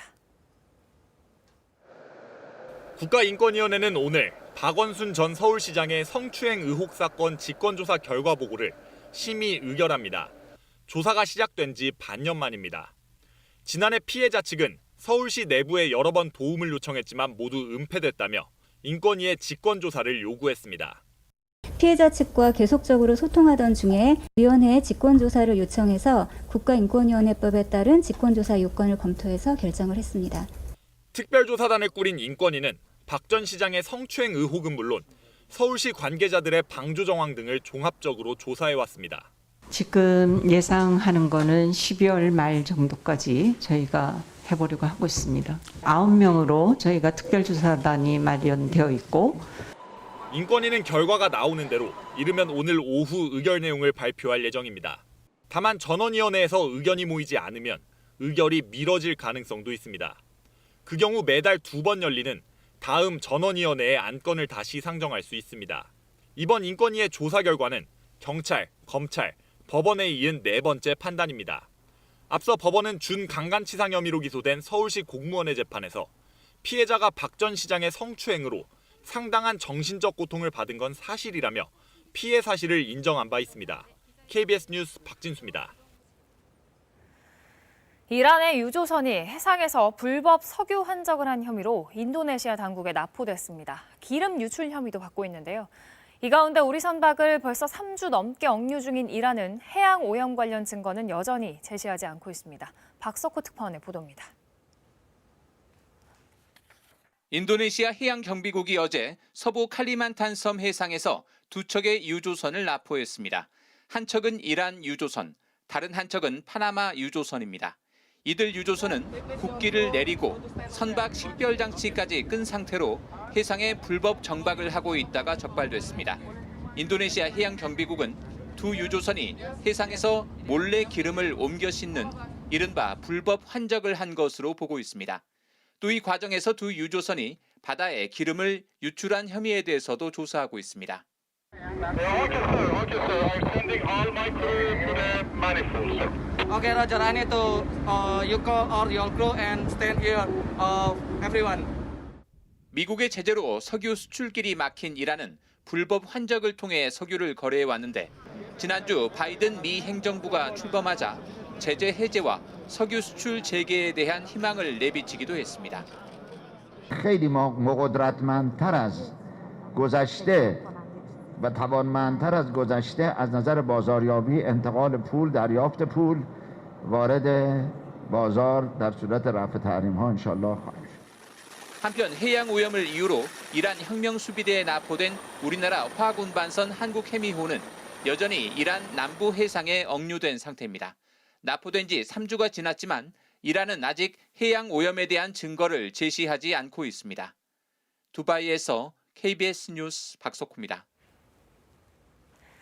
그제 오후 경남 거제 해상에서 침몰한 어선 127 대양호의 실종 선원들을 찾기 위한 수색 작업이 계속되고 있습니다. 안타깝게도 3명에 대한 구조 소식이 아직은 들리지 않고 있습니다. 오종우 기자입니다. 헬기에서 사고 현장 주변을 수색합니다. 경비함정에서도 주변 해역을 샅샅이 살핍니다. 그제 오후 경남 거제 갈곶도 인근에서 침몰한 127 대양호 실종 선원 3명을 수색하는 것입니다. 해경은 밤샘 수색에서 성과가 없자 어제 오전부터 수색 범위를 침몰 선박 주변 48km로 확대했습니다. 헬기 7대와 경비함정 등 27척을 투입해 사흘째 수색 작업을 벌이고 있지만 실종자를 찾지 못하고 있습니다. 사고 해역은 풍랑주의보가 발효돼 초속 12m의 강풍과 함께 2, 3m의 파고가 일었습니다. 지금 현재 파고가 많이 높은 상태로 상대적으로 작은 피정과 연안 구조정들이 수색 작업을 하는데 많은 어려움을 겪고 있습니다. 339톤급 대형 선망어선인 127 대양호는 그제 오후 3시 45분쯤 경남 거제 남동쪽 1.1km 해상에서 높은 파도 속에서 구조 신호를 보낸 뒤 침몰했습니다. 선원 10명 가운데 7명은 바다로 탈출한 뒤 구조됐지만 선장 등 3명은 아직 실종 상태입니다. 해경은 기상이 좋아지는 대로 수중 수색을 시작하는 등 실종자 발견 때까지 적극적으로 수색을 벌일 계획입니다. KBS 뉴스 오종우입니다. 오늘은 옷차림을 가볍게 하셔도 되겠습니다. 한낮에 서울 기온 13도까지 오르면서 평년 기온을 무려 10도 이상 크게 웃돌겠고요. 부산도 13도, 광주 15도까지 오르겠습니다. 내일은 전국 곳곳에 비가 내리면서 오늘보다 기온은 조금 떨어지겠습니다. 새벽에 제주도와 남부지방을 시작으로 낮 한때 중부지방 곳곳에도 비가 조금 내리겠습니다. 지금 충청과 남부지방을 중심으로는 구름이 많이 끼어 있는데요. 내륙 지역에는 안개도 짙게 끼어 있습니다. 오늘 고기압의 영향을 받으면서 전국에는 가끔 구름이 끼겠고요. 미세먼지 농도는 보통 수준 보이겠습니다. 현재 기온 살펴보겠습니다. 서울이 3.1도, 대구 4.1도 가리키고 있고요. 한낮에도 10도 이상 기온이 오르면서 서울 13도, 광주 15도, 안동 11도 예상됩니다. 날씨 전해드렸습니다. 지난주부터 집합 제한 조치가 일부 완화되면서 실내 체육시설과 학원 등의 숨통이 조금은 트였죠. 그러나 문을 열자마자 환불을 요구하고 수강을 취소하는 사람들도 많아서 어려움이 여전하다고 합니다. 문예슬 기자가 취재했습니다. 서울의 이 헬스장은 2달여 만에 다시 문을 열었습니다. 저녁 9시까지고 샤워는 금지입니다. 이 때문에 출퇴근 전후로 운동하는 직장인들의 환불 요청이 많아졌습니다. 전체 회원수의 30%에서 40%는 연기를 하시거나 환불을 요구하시는 분들이 많으시고요. 연초에 신입 회원을 확보할 수 있는 기회인데 영업금지로 다 놓쳐버렸습니다.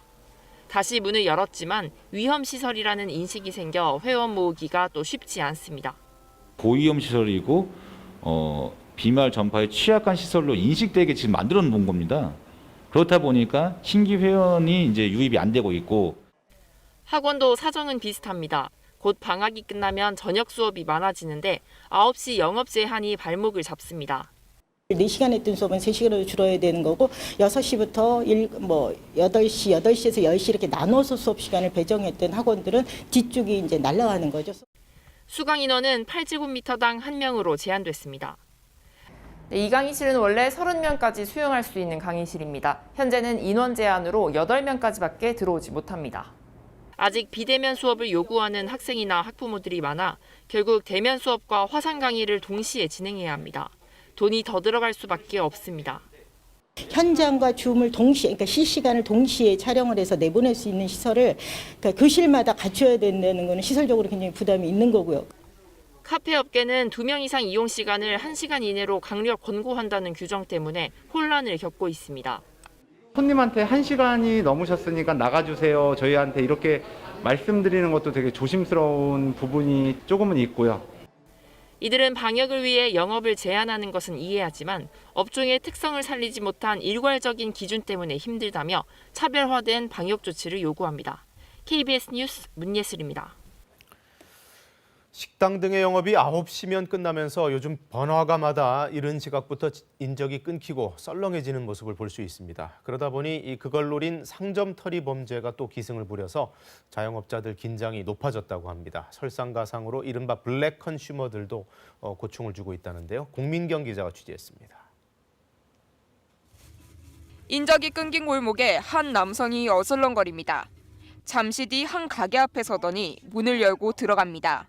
2분 만에 나온 이 남성, 안에 있던 현금을 모두 훔쳐 달아났습니다. 돈통에 거의 판매 금액 며칠 모아놓은 거 있었고 대략 적어도 100만 원 정도 되지 않을까 싶어요.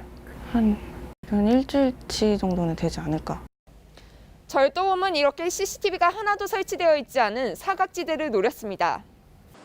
비슷한 시각 옆골목 피자집도 현금을 도난당했지만 범인은 아직 잡히지 않았습니다. 예전 같으면 밤을 새는 가게들도 있었던 골목인데 밤 9시 이후 대면 영업이 금지되면서 거리가 텅 빈 점을 노렸습니다. 주변은 다 닫거든요. 이제 다 안 되니까. 어떻게든 해보려고 했는데 그런 거를 악용해서 했다는 게 좀 씁쓸하죠. 대면 영업 제한으로 배달에 의존할 수밖에 없는 절박함을 노린 범죄도 잇따르고 있습니다. 배달 대행 앱으로 작은 사이즈의 메뉴를 주문하고 직접 전화를 걸어 큰 사이즈로 보내주면 좋은 후기를 써주겠다고 약속한 뒤 큰 사이즈 메뉴만 받고 후기는 남기지 않는 수법입니다. 리뷰를 나쁘게 올릴까 봐 울며 겨자 먹기로 사실 줬는데 협박받은 기분으로 주는 마음이 어떻겠어요. 화나죠 정말. 배달 대행 앱에선 배달이 끝나면 전화번호 등 주문 고객 정보가 사라져 업주로선 따질 방법도 없습니다. 억울해도 말할 데가 없죠 사실은. 월세 못 내서 가게 다 말아먹은 사장님들도 얼마나 많은데 이런 것까지 이렇게 한다는 거는. 통계 작성 이래 역대 최고 수준의 부채 비율로 고통받는 자영업자들. 이런저런 범죄의 표적으로까지 내몰리면서 어느 해보다 힘든 겨울을 보내고 있습니다. KBS 뉴스 공민경입니다. 옆집이나 옆 가게에 불이 났다고 달려와서 소화기를 빌려달라고 하면 어떻게 하시겠습니까? 당연히 내주겠다는 분들이 많지만 일부는 망설이거나 거절하는 사례도 있습니다. 한번 빌려주고 나면 소화기를 다시 사야 한다는 부담 때문일 텐데 알고 보면 제도적으로 보상받을 방법도 있다고 합니다. 김영록 기자가 알아봤습니다. 도로변 화단에 붙은 불이 빠르게 번집니다. 지나던 시민이 인근 상가로 달려가 소화기를 빌려달라고 청했지만 망설이던 주인은 거절합니다.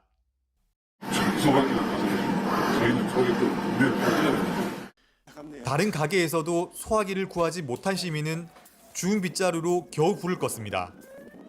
이 전통시장에서 불이 났을 때는 상황이 달랐습니다.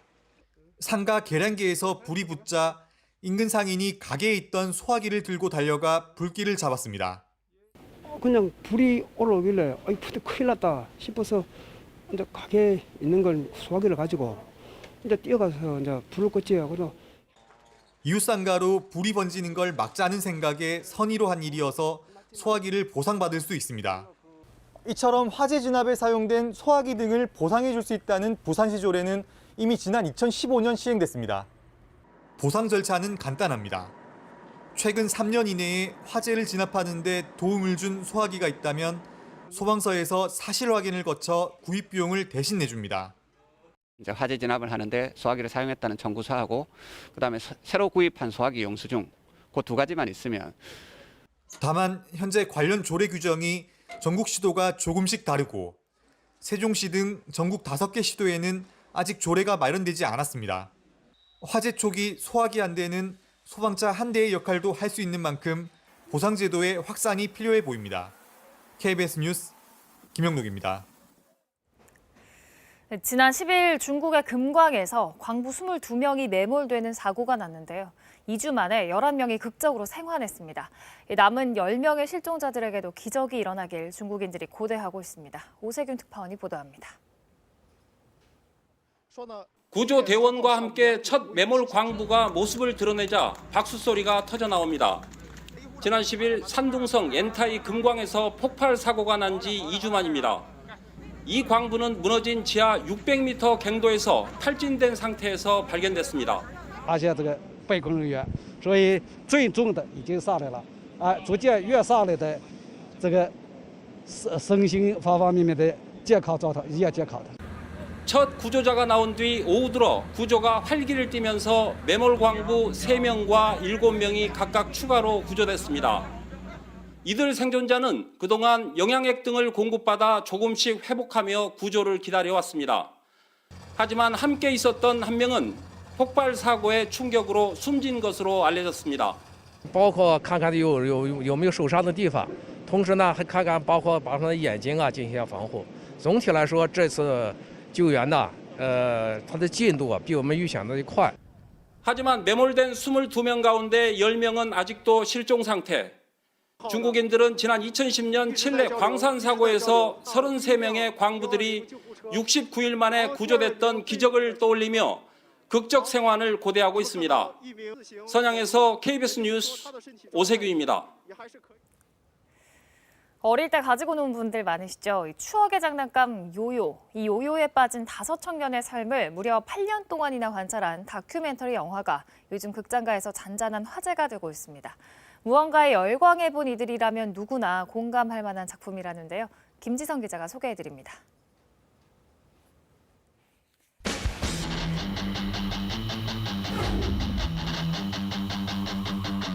이 작은 요요 하나로 각종 국내 대회를 휩쓸고 국제 대회까지 나가 상을 받은 청년들. 꿈 많던 시절 요요 소년들에게 그 시작은 호기심이었습니다. 사람들이 너무 좋아하고 수채도 막 그러면 그때 알았지. 아, 되게 재밌구나 생각보다. 그저 요요가 재밌고 좋았던 소년들은 팀을 꾸려 같이 공연하며 성장해갑니다. 저희는 한국 최고의 요요 공연팀 팀 요요 연사입니다. 국내 무대로는 갈증이 채워지지 않아 세계 최대의 공연 축제, 영국 에든버러 프린지 페스티벌까지 진출했습니다.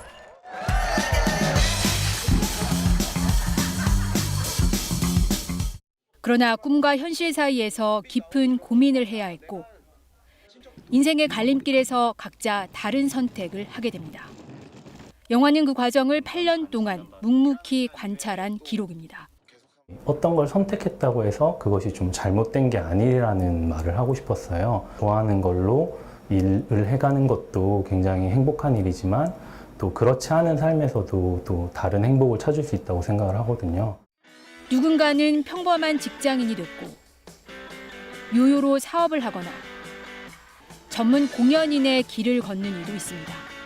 저한테 약간 조커 같은 느낌이에요, 요요가. 이게 그 조커는 몇 장 없잖아요. 저희가 가지고 있는 다른 사람은 없는 나만 가지고 있는 굉장히 큰 무기인 거죠. 간만큼 되돌아오는 요요처럼 우리 인생의 고민도 늘 반복되는 법이지만 자신 있게 한 걸음 더 내디딘 영화 속 청춘들을 기꺼이 응원하게 됩니다.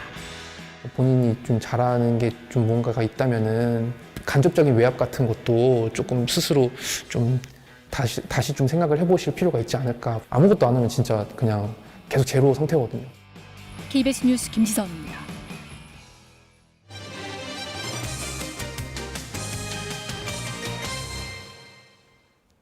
임신 만삭일 때부터 아이 돌사진을 성장 앨범으로 제작하는 분들 많이 계실 텐데요.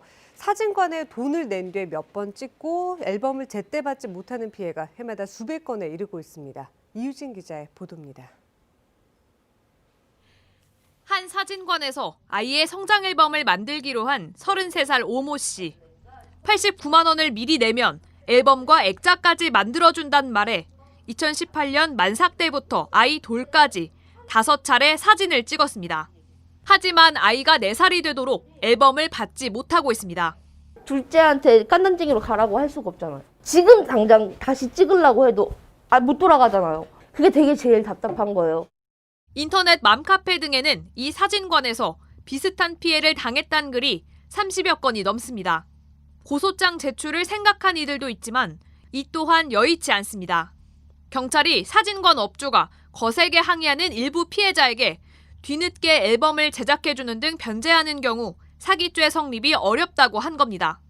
최근 5년 동안 아이 성장 앨범 관련 피해를 입었다는 신고는 전국적으로 1,300여 건에 이릅니다. 소비자원은 피해를 막으려면 계약 전 믿을 만한 업체인지 살피고 환급 절차를 확인해야 한다고 말합니다.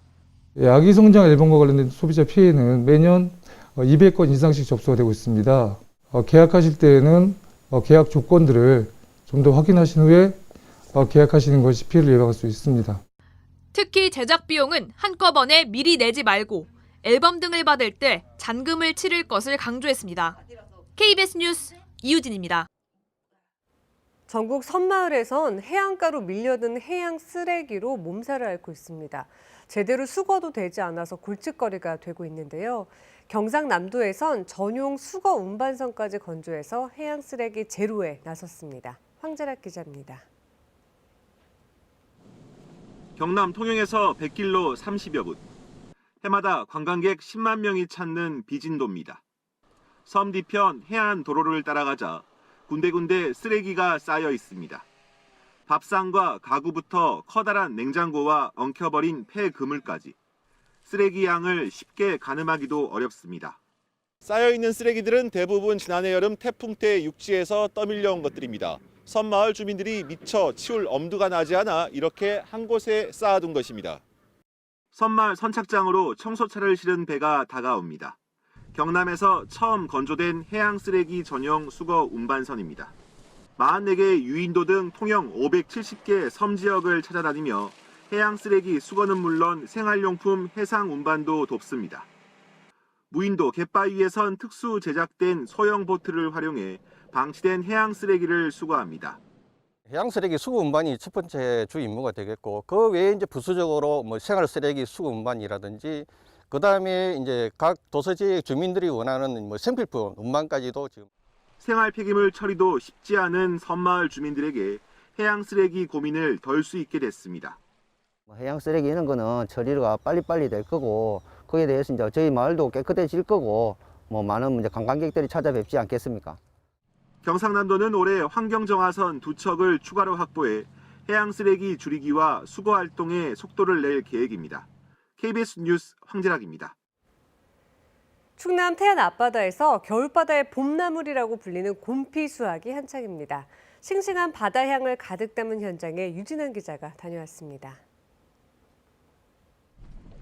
어둠이 채 가시지 않은 태안 앞바다 근소만. 이른 새벽부터 바다에 나선 어민들이 쉴 틈 없이 바쁘게 움직입니다. 밧줄을 당길 때마다 줄줄이 딸려오는 갈색 해조류, 바로 곰피입니다. 미역과 생김새가 비슷하지만 표면이 오톨도톨하고 구멍이 뚫려 있는 게 특징입니다. 곰피 수확은 가장 추운 한겨울 이맘때부터 시작해 이른 봄까지 이어집니다. 1월 달에 성수기를 맞이해서 막 채취를 막 시작해요. 저희가 이제 이 추울 때는요, 막 기가 떨어질 것 같고 막 손이 잘라질 것 같은 막 고통을 느껴가면서도 하는데. 전국 최대 곰피 주산지인 태안 앞바다에서 요즘 수확하는 곰피는 하루 50여 톤, 전국 생산량의 70%가량을 차지합니다. 수확을 마친 곰피는 모두 서울 가락동 시장에 출하해 전국으로 유통됩니다. 짙은 갈색의 곰피는 물에 데치면 금방 녹색으로 변하면서 짙은 바다향과 아삭한 식감이 한층 더해집니다. 바다의 싱싱함이 가득해 겨울바다의 봄나물로 불리면서 인기를 끌고 있습니다. 미역에 비해서 식감도 더 좋고요. 특유의 향이 있어가지고 많이들 선호하시는 것 같아요. 제철을 맞은 곰피가 짙은 바다 내음과 함께 멀리서 다가오는 봄 소식을 전해오고 있습니다. KBS 뉴스 유진환입니다.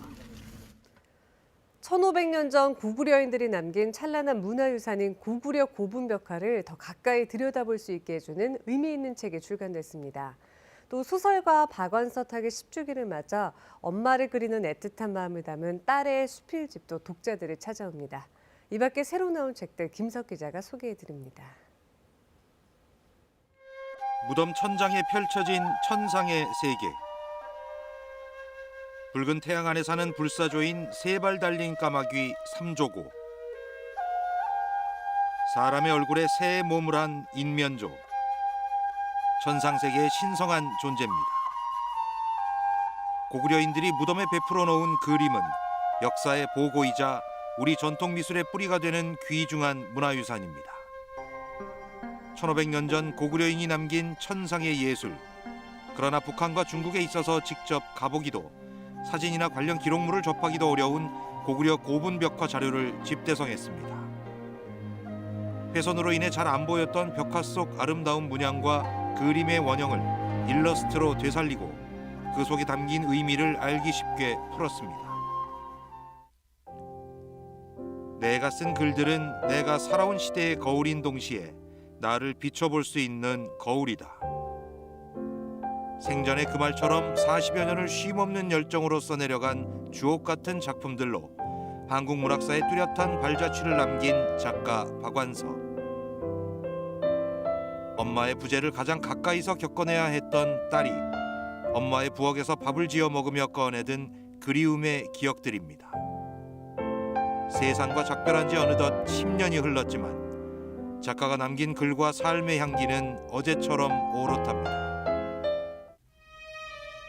14년 동안 80여 개의 전시장에서 30만 관람객을 만나온 대한민국 1호 전시 해설사가 자기만의 특별한 경로로 안내하는 친절한 미술 입문서입니다. 하나쯤 없는 집이 없고 누구도 그 필요에 의문을 제기하지 않는 냉장고에 얽힌 흥미로운 역사를 100여 장의 진귀한 사진 사파와 함께 살펴봅니다. 각자의 자리에서 나름의 방식으로 자기 삶을 읽어가는 90년대생 여성 10명과 나눈 정직하고도 속 깊은 대화의 기록입니다. 오늘을 힘껏 사랑하며 살아가는 이들의 모습에서 수없이 다가올 내일의 희망을 발견하게 됩니다.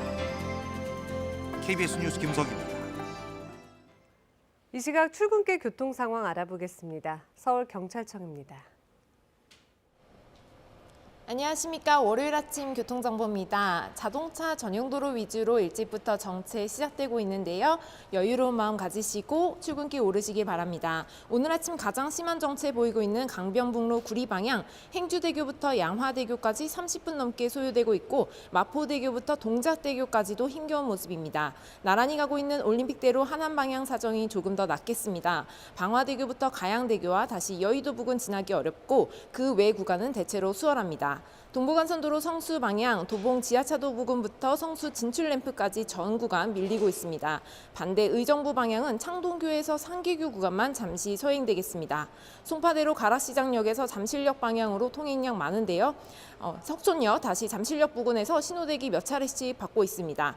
동호대교 지나 동호로 금호터널까지는 대체로 여유 있는 출근길 되고 있지만 이어지는 약수역 부근만 살짝 속도 줄겠습니다. 상도터널 나와서 한강대교 남단 이동하는 차량 많아지고 있지만 신호 받기까지는 큰 어려움 없겠습니다. 이어서 교통혼잡 예상 정보입니다. 오늘 오후 6시 30분부터 저녁 8시 30분까지 신교 로터리 푸르메센터 부근에서 소규모 집회 예정되어 있어 퇴근길 참고하시기 바랍니다. 교통정보였습니다.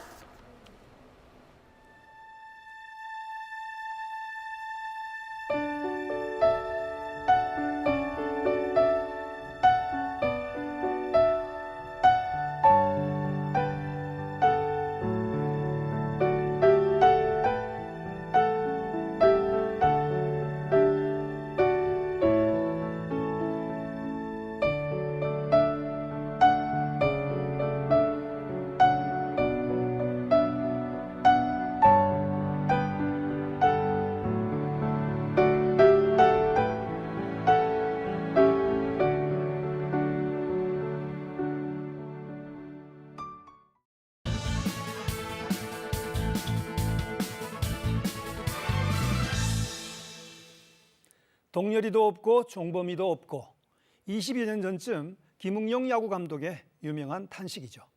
당시 주축이던 선동열, 이종범 두 선수가 다 팀에서 나갔기 때문입니다. 세계적 강자라는 우리 스마트폰, 이른바 K스마트폰의 지금 상황 아닌가 싶네요. 당초 K스마트폰은 삼성, LG, 펜텍이라는 삼각편대였죠. 펜텍이 먼저 이탈했고 최근엔 LG마저 사업 철수 가능성을 시사해서입니다. 혹 현실화되면 세계 스마트폰 시장에서 K 스마트폰은 삼성 홀로가 되죠. 새로운 도전입니다. K 스마트폰끼리는 경쟁도 하지만 해외 거대 기업에 대해 국내외 시장에서 대항마 역할도 합니다. LG가 혹 빠지면 당장 국내 시장에서 애플 등 해외 기업이 밀고 들어올 거라는 거죠. 장기적으로도 삼성 홀로 안방 시장을 지켜내기 버겁다는 얘기입니다. 그래서 스마트폰 강국이 아닌 일본도 소니와 샤프가 내수용은 고수 중이고 중국에선 하웨이 빈자리를 중국 기업들이 채우고 있습니다. 글로벌 시장에서도 삼성은 5G 폰 등에서 경쟁사 애플의 맹추격을 받고 있습니다. 올해 이 분야 애플의 우위 예상까지 일부 나옵니다. 특히 지난해 삼성이 세계 스마트폰 시장에서 1위는 했지만 10년 만에 점유율 20%대를 넘지 못했다는 분석도 있습니다. 이런 가운데 LG가 혹 철수라도 한다면 북미 시장 등에서 애플이 유리해질 수 있다는 거죠. 도전에는 응전이 답이죠.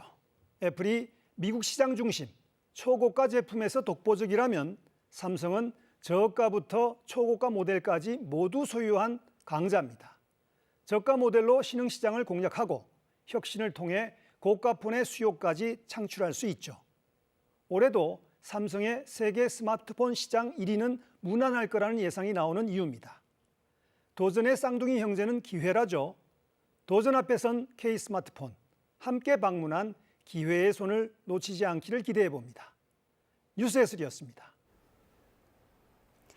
주말에는 봄 기운이 느껴지는 듯 공기가 부드러웠죠. 오늘도 나름 포근하겠습니다.